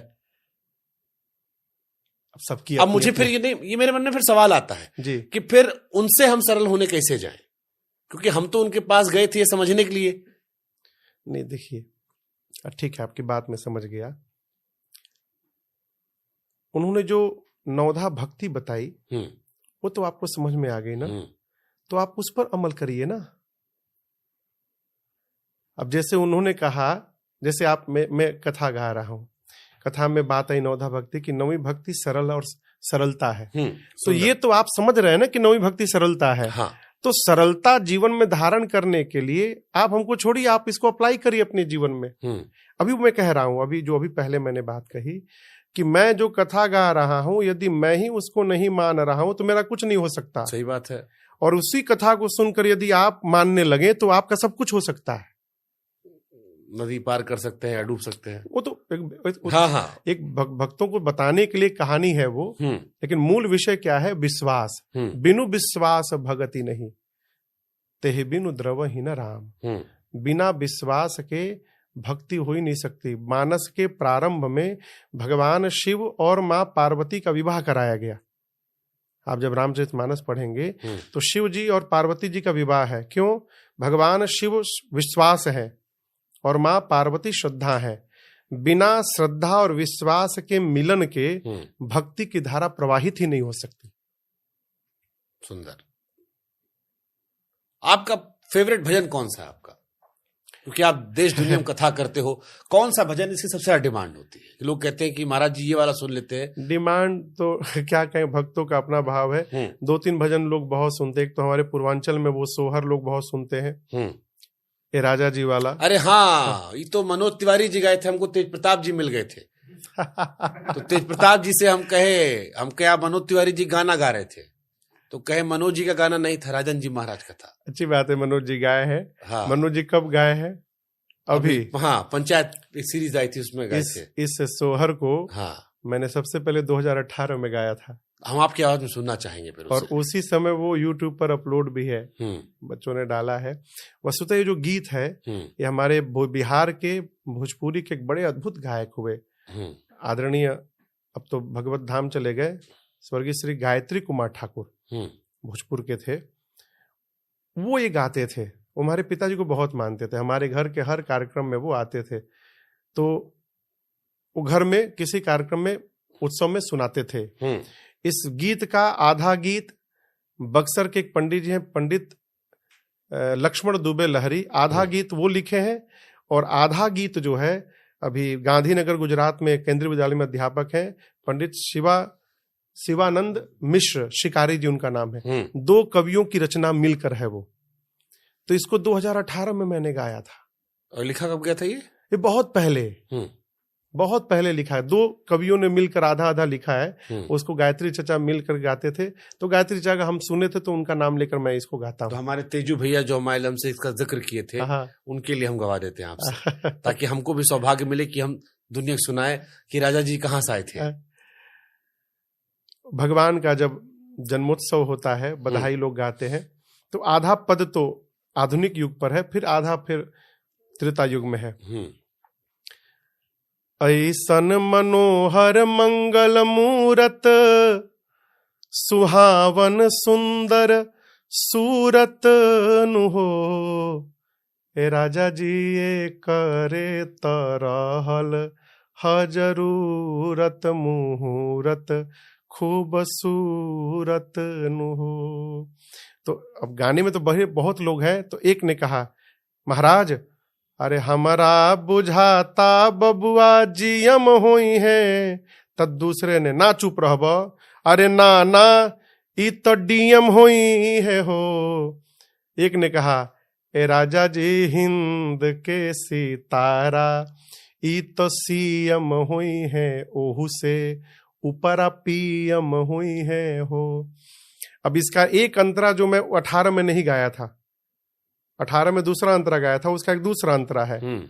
अरे कहल हमार सेंट परसेंट हुई है, ई बेस्ट स्टूडेंट हुई है हो। ए राजा जी सब का से बेसी ब्रिलियंट हुई है, भारत के प्रेसिडेंट हुई है हो। अब इसके बाद त्रेता का प्रवेश होता है। तो उसमें भाव में हम कहते हैं कि गुरुदेव भगवान आ गया, चुप रहो, तुम क्या गा रहे हो, जीएम पीएम सीएम। त्रेता में कहाँ जीएम पीएम सीएम होता है, गाना है तो त्रेता का सोहर गाइए। तब तक एक ने कहा, अरे बबुआ हमार महाराज हुई है, राजा धीराज हुई है हो।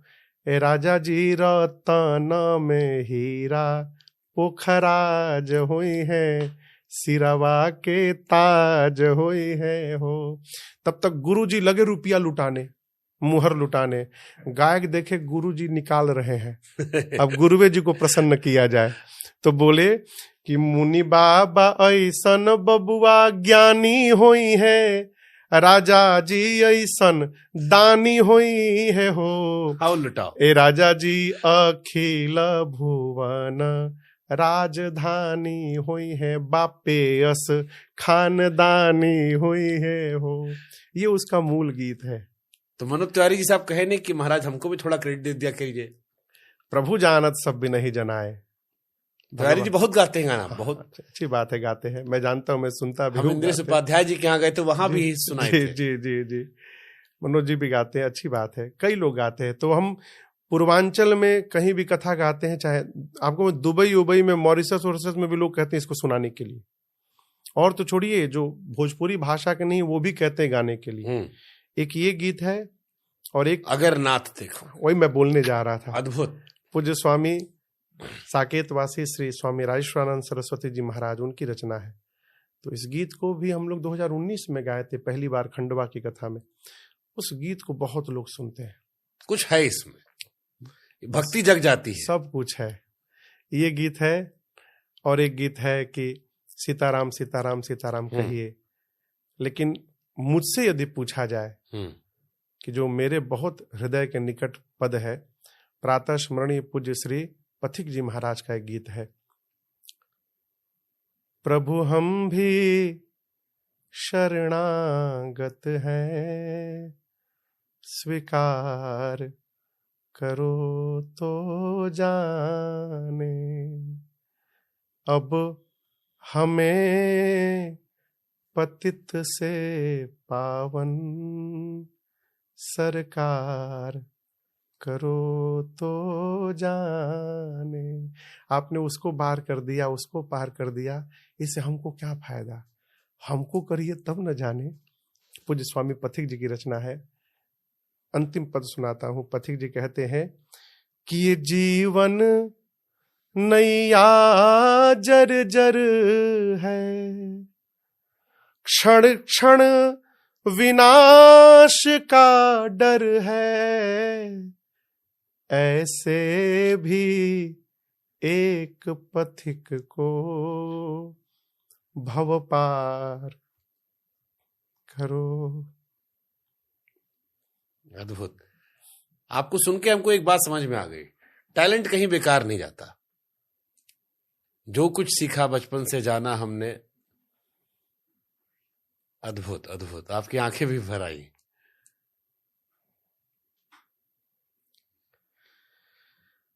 ये मेरे बड़े निकट है पद। ये कोई खास वजह?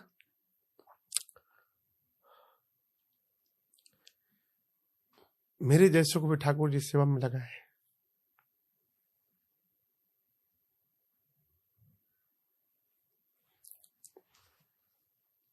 ओम नमः शिवाय। जय श्री। कई जन्मों की थाती है, कई जन्मों की थाती है। हरि कृपा। मैं डॉक्टर बनना चाहता था, तो हमारे एक गुरु जी हैं, मुझे बायोलॉजी पढ़ाते थे स्कूल में, पूज्य M.A. सिंह सर। तो मैं कलकत्ता में जब कथा गाता हूँ तो बड़ी निष्ठा से सुनते हैं। तो एक बार कथा के बाद मिलने के कक्ष में आए तो बोले कि कल आप घर आइएगा। गुरुदेव आज्ञा करिए, पहुंचूंगा। तो मैं गया तो माँ थी, सर थे, मैं बैठा। तो एक बात उन्होंने कही कि राजन, मैं आपको डॉक्टर बनाना चाहता था, but that time I was wrong. अच्छा हुआ आप नहीं बने। क्यों? यदि वो बन जाते तो ये न बन पाते। तो भगवान ने ये मानव शरीर में ये अवसर प्रदान कर दिया, बड़ी कृपा। अभी इससे बड़ी कृपा नहीं हो सकती। आपकी बात सुन के हमको ये लग रहा है कि भक्त बनना भी सबके नसीब में इतना आसान नहीं होता। उसके लिए भी विशेष कृपा चाहिए, ईश्वर का आशीर्वाद चाहिए, तभी आप भक्त बन पाते, पुण्य उस मार्ग पर चल पाते हैं। पुण्य अर्जित करिए, भगवत कृपा, सदगुरु कृपा, पिताजी का पुण्य, सब एकत्रित होता है, तब जाकर कुछ हो पाता है। जबरदस्त। हम ये आपसे भजन सुनना चाहेंगे, अगर नाथ देखोगे। हाँ, इसको लोग बहुत बोलते हैं सब जगह, प्राय हर कथा में हम लोग आते हैं।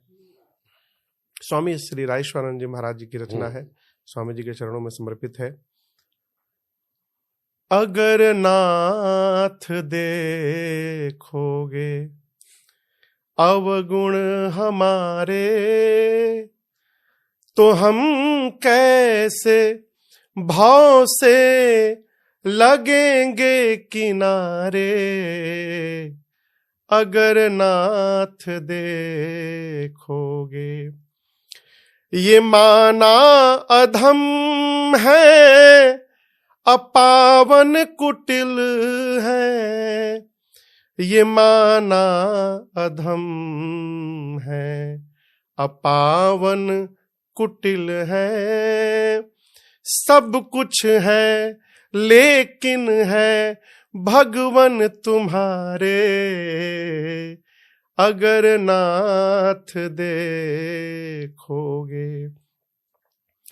हमारे लिए क्यों देरी किए हो, हमारे लिए क्यों देरी किए हो।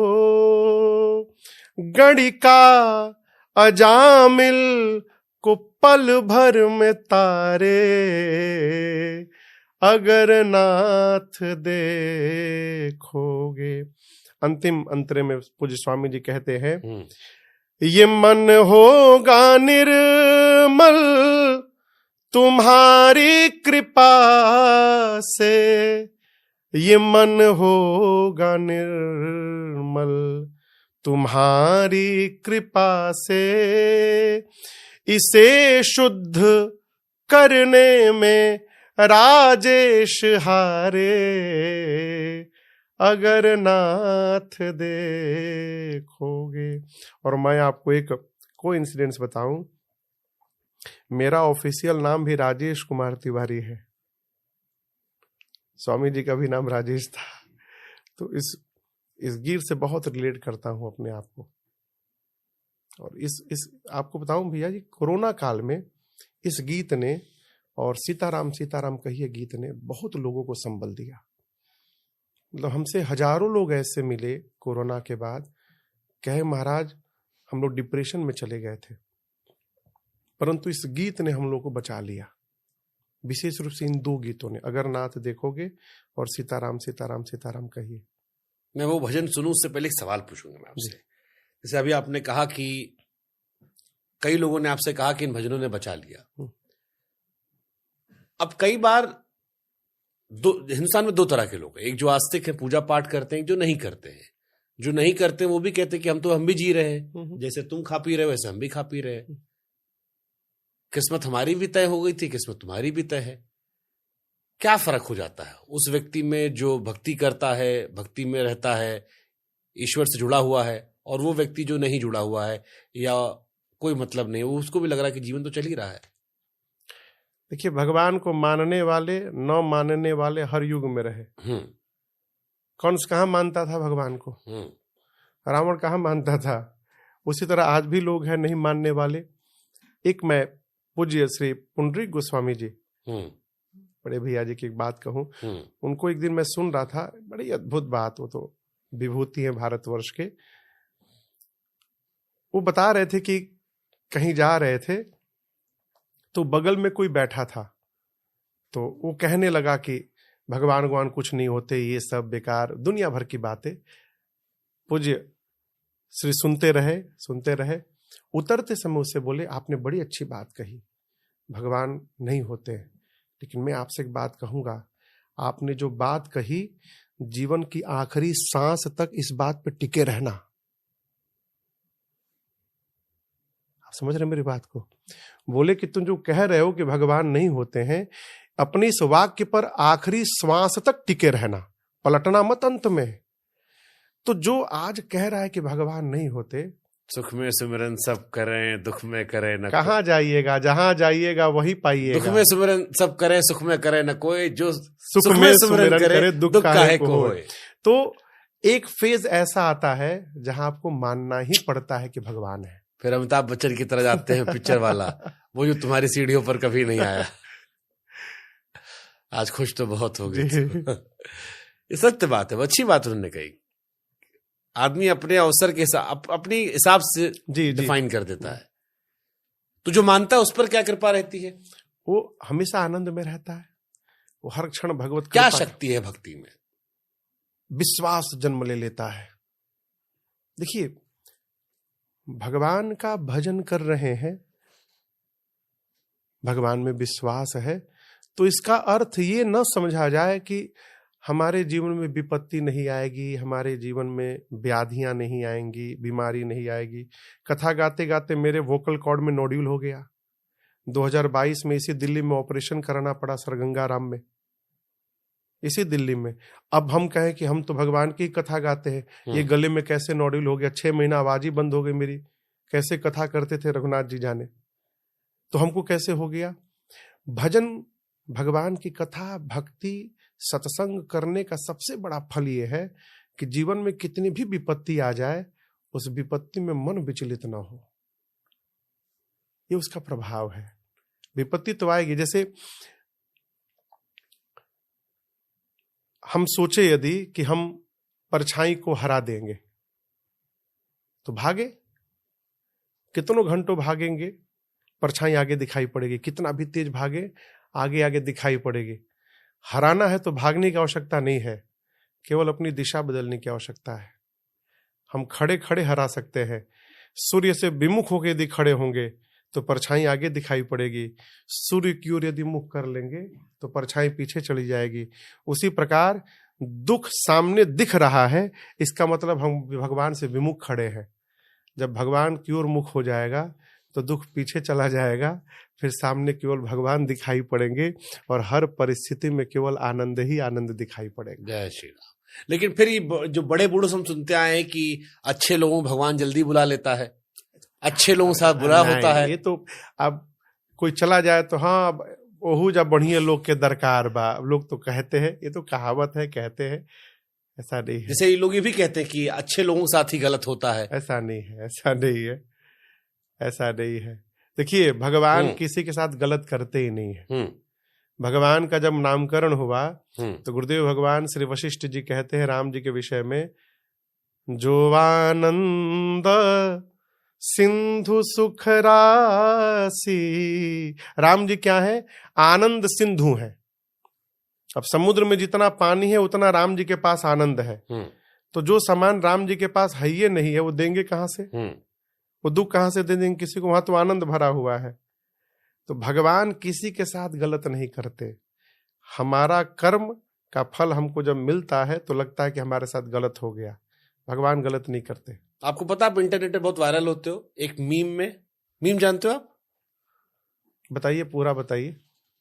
मीम मतलब अगर आपका एक एजी मंगल भवन। हे भगवान हे प्रभु, लोगों ने उसका अर्थ का अनर्थ कर दिया है। सुना आपने? देखा है? सुना मैंने, हर जगह पर कई लोग दिखाते कहीं लगा दो एजी मंगल भवन। एक तो मैंने देखा कोई बनाया, हम तो उन बनाने वालों की बुद्धि को प्रणाम करते हैं, जय हो प्रभु। एक जगह ने देखा कि किसी का गेट है, मेन गेट, 3 लड़के हैं, पहला जाता है 1 लात मारता है, दूसरा जाता है वो भी मारता है, तीसरा जब मारने जाता है तो घर वाला गेट खोल देता है, अब वो घर के भीतर चला जाता है, वहीं पर बसता है मंगल भवन मंगल भवन। अब ये अब चल चुका है ट्रेंड। मतलब तो मीम में जहां पर कुछ गड़बड़ाया वहीं पर आता है एजी मंगल। एक बार तेरी सुर लाख सुनाई तो। वो चौपाई है बालकांड की, ये वो भगवान शंकर मंगलाचरण कर रहे हैं कथा के पहले, उसकी चौपाई है। एजी मंगल भावन अमंगल हारी, द्रवऊ सुदशरथ अजिर बिहारी। लेकिन इसको भगवान सद्बुद्धि दे लोगों को।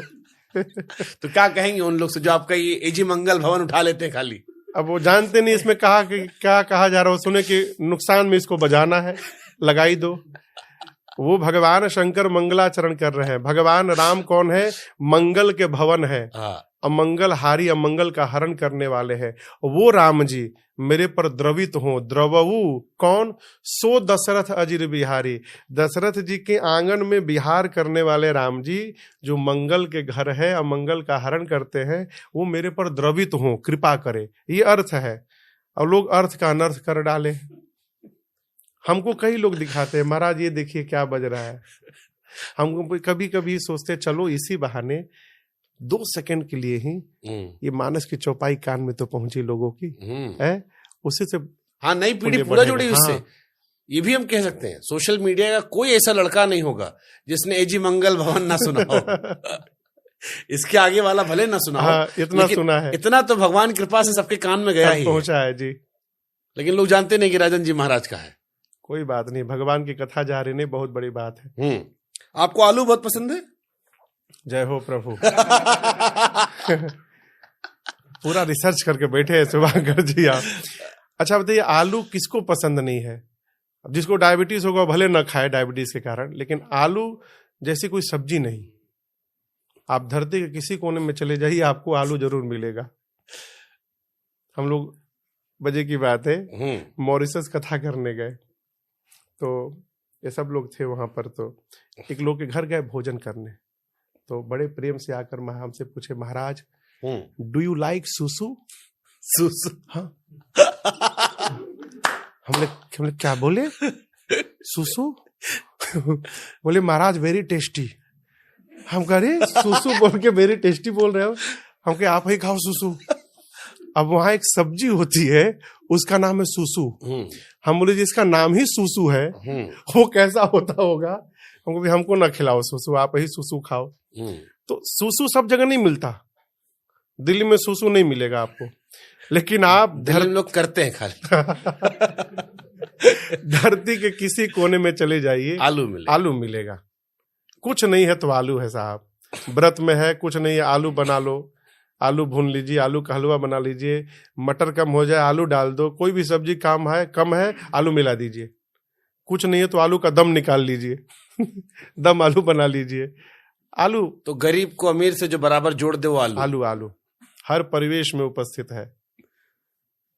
जबरदस्त। भातों पसंद होगा फिर आपको? क्या नहीं भाई, बिहार में आदमी भात ना खाए तो दाल भात ना खाए तो खाना हजम कैसे? दाल भात हम जब बहुत दिन हो जाता है कथा में, तो जब कलकत्ता जाते हैं ना, तो एयरपोर्ट पे उतरते फोन जाता है घर में कि दाल भात और आलू का भुजिया बना करके, उसमें भी भात थोड़ा गीला वाला, गरम गरम दाल के साथ जो आनंद मिलता है, दाल भात आलू के भुजिया। अभी किसी कथा में निकल गया मेरे से। अब उसका परिणाम ये हुआ भैया, मैं जिसके घर जाऊं आलू दाल भात भुजिया बना के रख दे। कई लोगों घर में हमने कहा भैया जब महीना 1.5 महीना में घर जाते तब खाते हैं, अब रोज जहां जाओ वहीं दाल भात और भुजिया मिल रहा है आलू का। लेकिन हमको जरा बताइए ना, क्या स्वाद होता है ये जो हल्का गीला चावल, तड़का वाली दाल, अब और भुजिया, अगर साथ ही अचार चटनी कुछ मिल जाए तो स्वर्ग है, चोखा हो जाए। देखिए साथ में थोड़ा तीखा भी चाहिए ना। सो सुख जा नहीं मन और काना, नहीं रसना पही जाई बखाना। किसी ने कहा कि महाराज इसको ऐसे ऐसे करने से क्या मिलता है? तो जो महापुरुष थे उन्होंने झोली से एक माला निकाल के पकड़ाया, बोला तुम भी लेके इसको ऐसे ऐसे करो, तुमको पता चलेगा क्या मिलता है। तो वो हल्का गीला भात, दाल तड़का लगा हुआ, बढ़िया घी का छौंक लगा हो, उसमें पानी ना आ जाए, और आलू को पतला पतला अर्धचंद्राकार में काट के, और उसका भुजिया बने जीरा के साथ, और मंगरेल का सा फोरन लगाकर, क्या बात है, अमृत फेल है उसके सामने।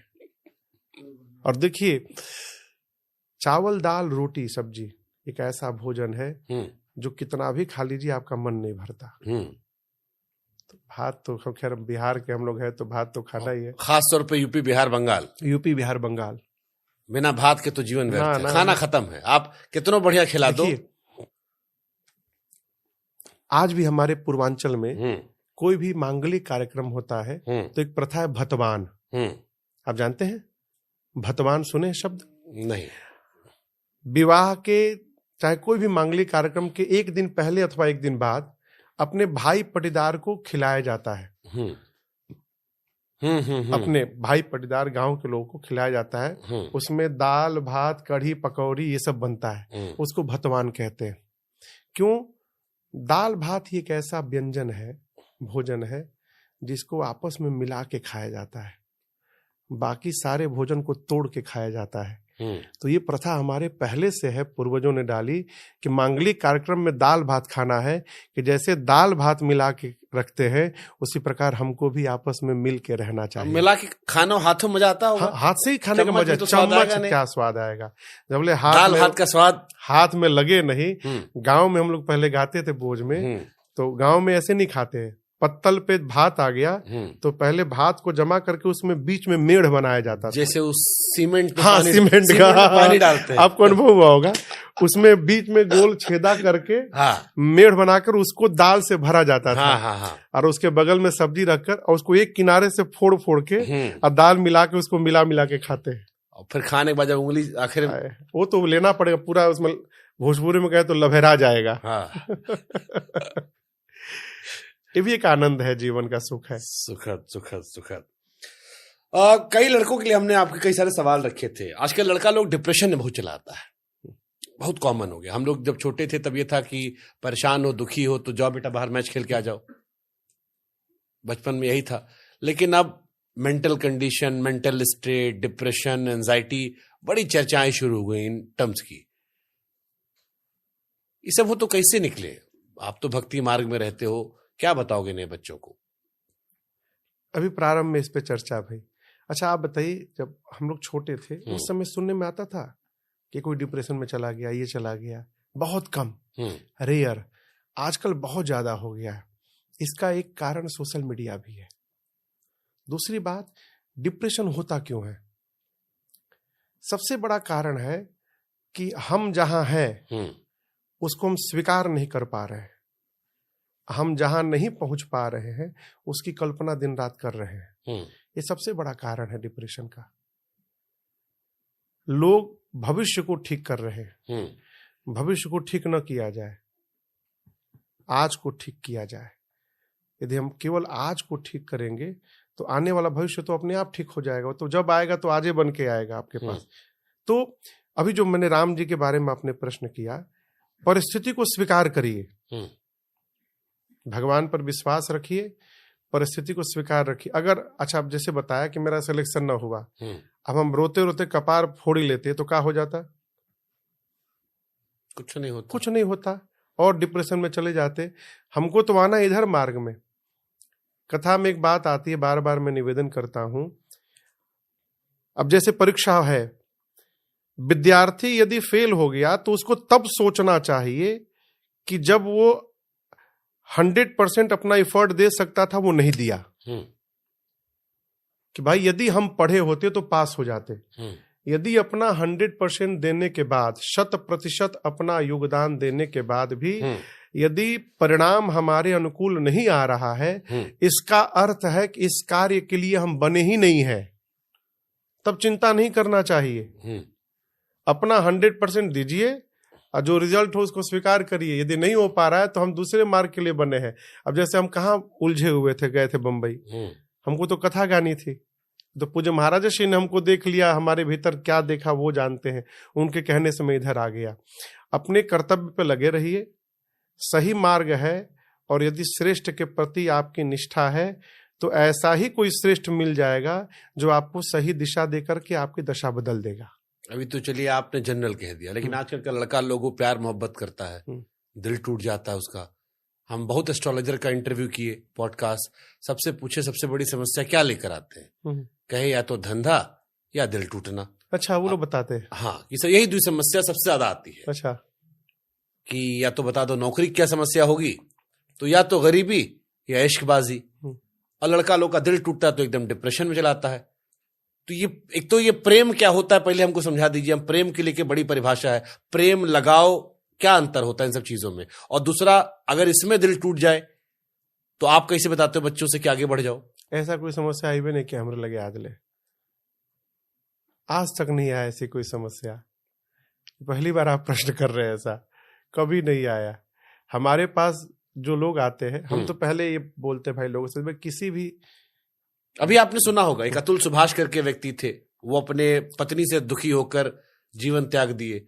एक बहुत बड़ी आरजे थी जम्मू कश्मीर की, अच्छा, सिमरन नाम था, उसने यही गुड़गांव में रहती थी वो, और दिखने में सुंदर, पारिवारिक तौर पर सक्सेसफुल। उनके जीवन में शायद कुछ व्यक्तिगत तनाव रहा, परिवार से भी जुड़ी थी, लेकिन अपने जीवन लीला समाप्त कर दी।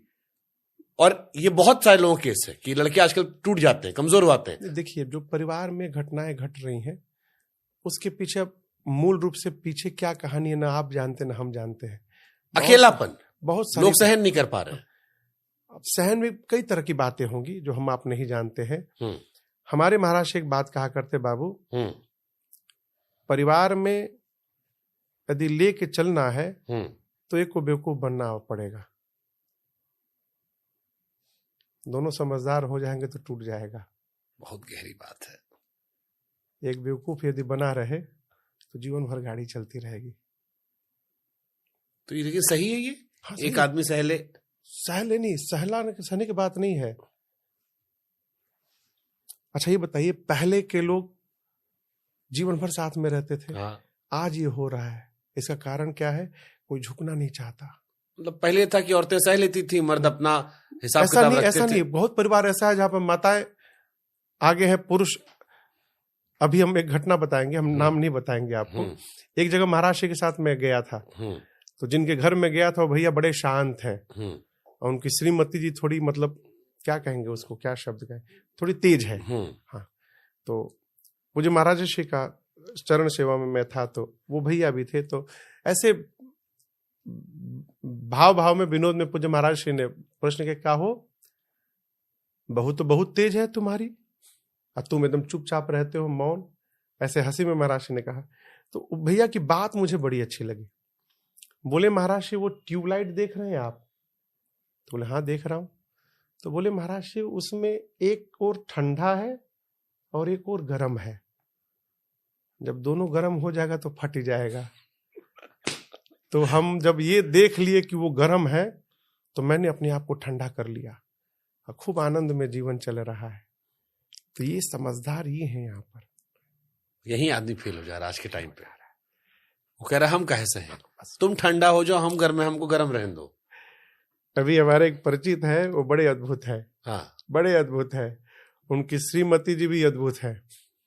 तो मैं नाम नहीं लूंगा उनका, क्योंकि वो पॉडकास्ट सुनेंगे तो फिर वो कहेंगे महाराज से हमारे बारे में चर्चा कर रहे थे।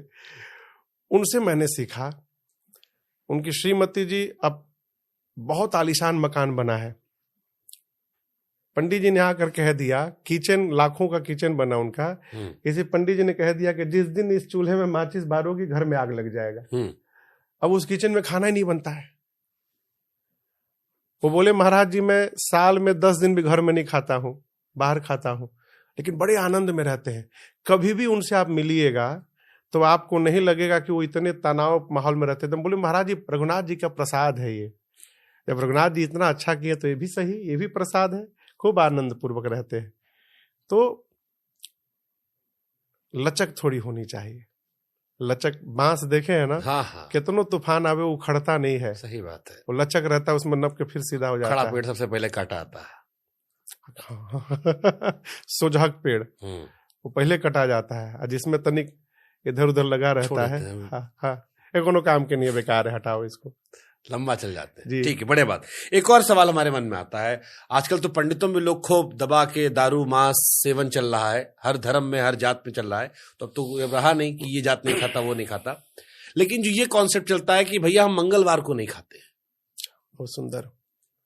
जी जी जी। तो हमारे मन में फिर ये सवाल आता है कि भैया ये भगवान कैसे डिसाइड किए थे? भगवान बताए थे इन लोग को कि 6 दिन बाबू तुम खा लेना, एक दिन छोड़ देना, और एक दिन काहे छोड़ना? मंगलवार हनुमान जी खुश हो जाते होंगे, आज कृपा कर दिया, तो मेरे सोमवार ऊपर को नहीं शंकर खाया। जी नाराज कर सकते हैं? अरे क्या बात करते, बेवकूफी बड़ी बात है। देखिए, नहीं, आप अपने में मिले होंगे आप, हाँ, बहुत लोगों लोग से जानते हैं, बहुत लोग कि नहीं नहीं भैया आज मंगल, आज हम नहीं खाएंगे, या नवरात्र में नहीं हाँ खाते। हाँ, सावन में नहीं खाएंगे, सावन में एक नहीं महीना खाएंगे, अभी सावन सावन है। में खाएंगे नहीं, दाढ़ी उड़ी से बढ़ा के हाँ, रखेंगे। यही इसी में भगवान सब दे देंगे आशीर्वाद। सब मन गढ़ंत बातें हैं। मंगलवार को न खाइए, बुधवार को खाइए, तो बतिया वही है, क्यों खा रहे हैं? देखिए, भगवान ने हर जीव को अलग अलग बनाया। जितने मांस खाने वाले जीव हैं उनके दांत को देखिए, नुकीले नुकीले दांत है, अपने हैं क्या? जितने मांस खाने वाले जीव हैं उनके नाखून को देखिए, नुकीला नाखून है। जितने शाकाहारी जीव हैं उनके दांत देखिए, यहाँ पर चौड़े चौड़े चपटे चपटे हैं, उनके नाखून ऐसे चपटे चपटे मिलेंगे आपको। तो भगवान ने हमको बनाया ही वेजिटेरियन के लिए। अब जो खा रहा है वो अपने जिह्वा के स्वाद के लिए खा रहा है। अच्छा, वो दिखा रहा है कि हम भगत हैं इसलिए मंगलवार को छोड़ देते हैं, भगवान पे बड़ी कृपा करते हैं। भगवान भी कृतार्थ हो जाते होंगे, चलो मंगल के बचा ले बा। ये सब बेकार की बातें हैं। मंगल को नहीं खाते, बुध को खाते। महाराज जी कहे कि कहीं फोन करो तो हेलो ना बोलो। हाँ हाँ हाँ, हाँ। कहीं मैंने ऐसा पढ़ा था। हाँ, कि हेलो मत बोलो। हाँ, देखिए व्यवहारिक जगत में तो आपको बोलना पड़ेगा, क्योंकि मैं नहीं कह सकता कि आप किसी से व्यवहारिक बात कर रहे हो तो उसमें आप जय श्री राम बोलिए, चाहे आप बोलिए अगर सामने वाला रिप्लाई करता है तो। परंतु जब आप आपस में बात करते हैं, मैंने कहीं पढ़ा था कि फोन की जिन्होंने आविष्कार किया फोन का, उनका नाम था ग्राहम बेल, और उनकी प्रेमिका का नाम था हेलो मार्गरेट। अच्छा। उन्होंने जब फोन बनाया तो रिसीवर उठाकर पहले अपनी प्रेमिका को याद किया, हेलो वेयर आर यू। तो वो तो बुला के चले गए। हम लोग आज तक उनकी प्रेमिका को बुला रहे हैं। तो उतना यदि भगवान को बुलाए होते तो रघुनाथ जी भेटा गए होते, जितनी बार हेलो बोले हैं। तो मेरा कहना है कि जब हम आपस में बात करें अपने परिवार में, अपने मित्रों के साथ, तो भगवान का नाम ले। आप जिस भी भगवान को मानते हैं, राम राम, राधे श्याम, हर हर महादेव, जय माता दी, क्यों आप बोलेंगे तो आपका पुण्य बढ़ेगा,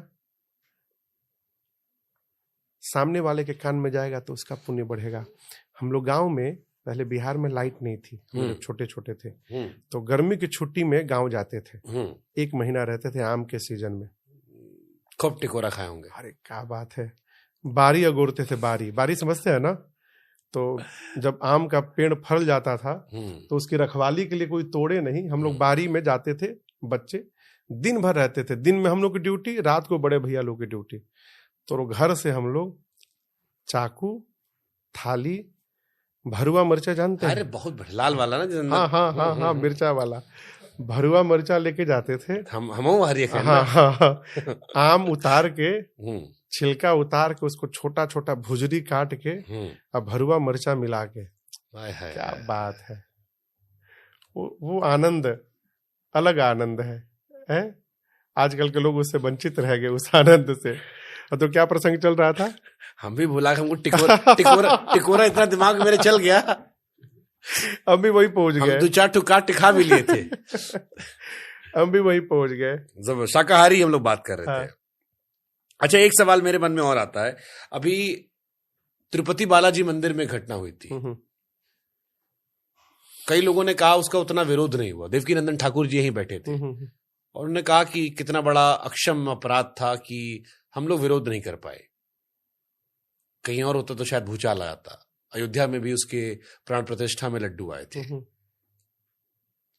धर्मभ्रष्ट होता है ना, होता है। अब देखिए, मानस जी में एक प्रसंग आता है। सुमंत जी जब राम जी को छोड़ करके वापस गए हैं अयोध्या, तो उसमें उनकी दशा बताई गई कि इनकी क्या दशा है।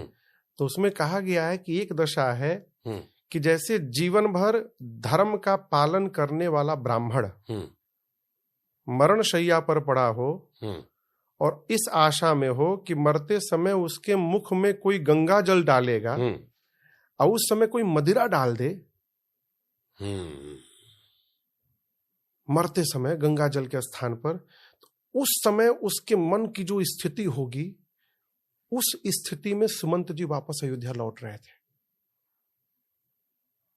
गोस्वामी जी ने उसको बताया कि क्या उनकी मानसिक दशा है। तो धर्मभ्रष्ट तो होता ही है। आप तो ये हमारी सहजता थी, सरलता थी, सहिष्णुता थी, सहिष्णुता या कमजोरी थी? सहिष्णुता कहिए, कमजोरी कहिए, सब उस पर लागू होगा। पहली बात, हमारे आस्था के केंद्र पर जिनकी हमारी धर्म में आस्था नहीं है, वो जीव वहां व्यवस्था में कैसे पहुंचा, ये प्रश्न है। भाई, ये हम नहीं कह सकते कि सबकी आस्था एक जगह होगी। हमारी जहां आस्था है वहां आपकी नहीं हो सकती। बट वो अज्ञानता भी, जैसे घी के डब्बे में था, जैसे जो घी शामिल किया गया था, जितना हमने पढ़ा, तेल या घी उसमें शामिल था, प्रत्यक्ष तौर पर नहीं मिलाया गया था ना। हाँ, था ना। हाँ, और उसको किसी रूप में प्राण प्रतिष्ठा में भेजा, किसी रूप में था ना, तो ये अपराध नहीं माना जाएगा। तो इस पर जो खामोशी रही वो खामोशी नहीं रही। अब इसको किसी प्रकार से, अब इसमें मीडिया को भी आगे आना चाहिए था, साधु संत महात्मा सब जगह बोले, हर जगह बोले, सबको इसमें जागरूक होना चाहिए था। भारत के जन जन से आवाज निकलती, तो उसका प्रभाव भी हुआ, वहां बदले गए, ऐसा नहीं कि वहां बदले गए। और इसके साथ साथ देखिए, ऐसी किसी को कल्पना नहीं थी कि ऐसा भी धोखा हो सकता है हमारे साथ। तो उस घटना के बाद जितने धर्म स्थल है सब सतर्क हो गए। ये तो हमारे सामने पहली घटना थी, ऐसा नहीं कि ऐसा होते आ रहा है और हम सहते जा रहे हैं, ये हमारे सामने पहली घटना थी। अब इसको लेकर ये भी बात उठ रही है कि जो भी हमारे आस्था के केंद्र हैं, वहां पर हमारे धर्म में विश्वास न रखने वाले व्यवस्था में न रहे, ये भी मुहिम चल रहा है। और इस पर अवश्य कोई ना कोई सकारात्मक निर्णय आएगा। ठीक है, कुछ अंतिम सवाल हैं छोटे छोटे समापन से पहले। बुद्धिमान व्यक्ति की पहचान क्या होती है? किसी भी परिस्थिति में धैर्य न खोए, परिस्थिति को पहले तुरंत त्वरित प्रतिक्रिया न दे।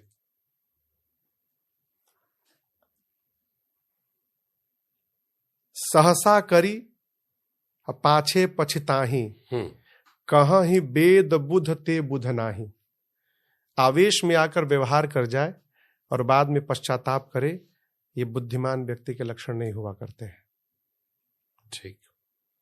मंदिरों में वीवीआईपी कल्चर क्या हिंदू सनातन परंपरा को कमजोर करता है? क्योंकि बाकी धर्मों में ऐसा नहीं होता है। आप सिखों में जाइए, सेवा करते नजर आते हैं। इस्लाम में जाइए, सब एक साथ बैठते हैं। हमारे यहाँ पैसा जेब में है, वो अलग से लाइन बनती है, सट से निकल जाइए। जितना बड़ा आदमी उतना जल्दी दर्शन। ठीक है, और नहीं है तो क्यों है, और क्यों इस पर आवाज नहीं आती? इस पर हम क्या कहें आपको? ये सभी मंदिर आप लाभ उठाएं कभी वीआईपी दर्शन? वीआईपी दर्शन का लाभ नहीं, हम जाते तो पुजारी जी लोग ही दर्शन करा देते हैं ठाकुर जी का। कहीं भी जाते, पहले तो पिताजी के साथ जाते तो दर्शन होता था कहीं पर। ऐसे यात्राओं में काशी विश्वनाथ जी जाते रहते हैं, श्री धाम अयोध्या जी जाते रहते हैं। तो जहां जाते हैं तो या तो भगत जी लोग हैं, वही लोग आगे भेज देते हैं, जाके दर्शन कर लेते हैं। वस्तुतः मैं भी प्रयास करता हूं कि कहीं जाऊं तो मेरे कारण किसी को परेशानी ना हो, इसका मैं भी ध्यान रखता हूं। जैसे अभी मैं इसी दिल्ली में मैं मंदिर में गया था, यहाँ पर कनाड पैलेस में प्राचीन हनुमान मंदिर है। पिछले मंगलवार को ही सुबह वहीं पर गया था, तो दर्शन करने चला गया। तो मंगलवार को अपार भीड़ लगी हुई है, और वहां जैसे पहुंचा तो कथा के श्रोता भी हैं। तो अब कई बार यदि श्रोताओं के बीच में रहिए तो वहां पर भगदड़ भी हो सकता है, लोग मिलने के लिए। आजकल तो सबसे बड़ी समस्या फोटो खिंचाने वाली है, फोटास वाली। तो छपास और दिखास। हाँ, छपास और फोटास। हाँ, फोटो खिंच जाए, नाम छप जाए। तो उसके कारण मैं प्रणाम करके महंत जी के पास चला गया, महंत जी के पास प्रणाम किया, फिर वो भीतर दर्शन करा दिए। तो भगवान के लिए तो सब बराबर है। आपको एक किस्सा सुनाते हैं। हम वीआईपी दर्शन का लाभ बहुत उठाए जी। फिर हम एक दिन केदारनाथ में रिपोर्टिंग करने गए थे जी। एक चैनल से रिपोर्टिंग कर रहे थे हम, और बहुत कड़ाके की सर्दी थी। मतलब हम टोपी पहने हैं, हाथ में ग्लव्स पहने, वीडियो भी है इंटरनेट पे। जी जी। ग्लव्स पहने हैं, हैवी वाला शूज पहन के गए थे, अलग मोजा पहने गए थे। बहुत ठंडी पड़ रही थी, और केदारनाथ के कपाट के ठीक बाहर हम रिपोर्टिंग कर रहे थे। वहां पर हमको एक लड़का दिखाई पड़ा, वो नंगे पैर खड़ा था। तो उसको देख के हम सब पका गए। तो क्योंकि अलग अलग लोग बाइट लेते हो आप, तो मैं उसके पास गया, उससे मैंने पूछा, मैंने कहा नंगे पैर कैसे हो? तो कहा दर्शन करने आए थे। तो मैं कहा कहां से नंगे पैर आए हो? आसपास कहीं चप्पल उतारे हो? कहा नहीं, नीचे जहां होटल था वहां से नंगे पैर आए हैं। तो मैं कहा ये 6-8-10 घंटा तुम नंगे पैर चल के आए हो? तो उसने जो बात बोली वो मेरे जहन में आज तक ताजा है, जिसके बाद वीआईपी दर्शन को लेकर मेरे मन में सवाल उठने या आत्मा धिक्कारने लगती है। उसने कहा प्रभु, अगर भोलेनाथ के दर्शन करने होते तो घर बैठे कर लेते, घर पे भी तो रखे थे शिवलिंग। हमको केदारनाथ के दर्शन कर रहे थे, भगवान तपस्या करने आए थे। तो भगवान के दर्शन करने हम भी तपस्या करके आए हैं। बड़ी बात। और वो जो भाव था उसका, ना उसको ठंड लग रही थी, ना वो असहज था, और हम इतना पहन के भी असहज थे, वो नंगे पैर भी सहज था। और फिर जो उसने बात कही वो बहुत गहरी बात थी कि भोलेनाथ के दर्शन करने तो नीचे ही कर लेते, घर पे कर लेते। इसी पर मैं आपको एक बात बताऊं, पूज्य पिताजी मेरे गोमुख से हम्म, गंगाजल लेके जा रहे थे पैदल। तो पिताजी कपड़े का जूता पहन के चलते थे। ये बात है 80s के समय की, 1980 के दशक की। तो गोमुख से पहले एक लाल बाबा का आश्रम है, उसमें कुछ था नहीं वहां पर, वही एक आश्रम था। वो लाल बाबा अब नहीं रहे, जब तक थे साल में एक दिन कलकत्ता घर आते थे। तो बाबूजी वहां रुके थे, रात्रि विश्राम कर रहे थे जल भर के। वहां एक अंग्रेज मिला पिताजी को, एक बैग पैक लिए हुए। तो पिताजी देखे कि यहाँ पर इस बर्फ में अंग्रेज क्या कर रहे हैं। तो पिताजी ने पूछा कि आप कहाँ से? तो बताया कि हम यूएस से आए हैं। तो ये तो बोले मैं गोमुख से काशी जा रहा हूं पैदल। तो पिताजी कपड़े का जूता पहने थे, वो नंगे पांव थे। तो बोले आप ये जूता चप्पल नहीं पहने? तो उसने कहा कि मैं यूएस से बिना जूता चप्पल का आया हूं। क्यों? तो उसने कहा कि मेरी दृष्टि में पूरा भारत एक मंदिर है, हम मंदिर में जूता चप्पल पहन के नहीं जाते हैं। भावना की बात है। भाव बिना मिलता नहीं दुनिया में सामान। कहीं भी जाते तो पूछते ना का भाव लगाए हो? भाव बिना मिलता नहीं दुनिया में सामान, बिना भाव कैसे मिले भवतारण भगवान। आखिरी सवाल हम पूछते हैं। रामायण और महाभारत लोग कहते हैं दोनों पढ़ना चाहिए, एक भगवान श्री राम जी से, एक श्री कृष्ण जी से जुड़ी हुई है। राम जी और कृष्ण जी में क्या प्रमुख अंतर है और क्या सीखना चाहिए दोनों से? राम जी मर्यादा पुरुषोत्तम है, भगवान श्री कृष्ण लीला पुरुषोत्तम है। जन्म लेते लीला शुरू कर दिए। भगवान श्री कृष्ण से जो मुझे समझ में आता है, एक बड़ी अद्भुत बात समझने लायक है। उलझना नहीं है कहीं, सुलझते रहिए।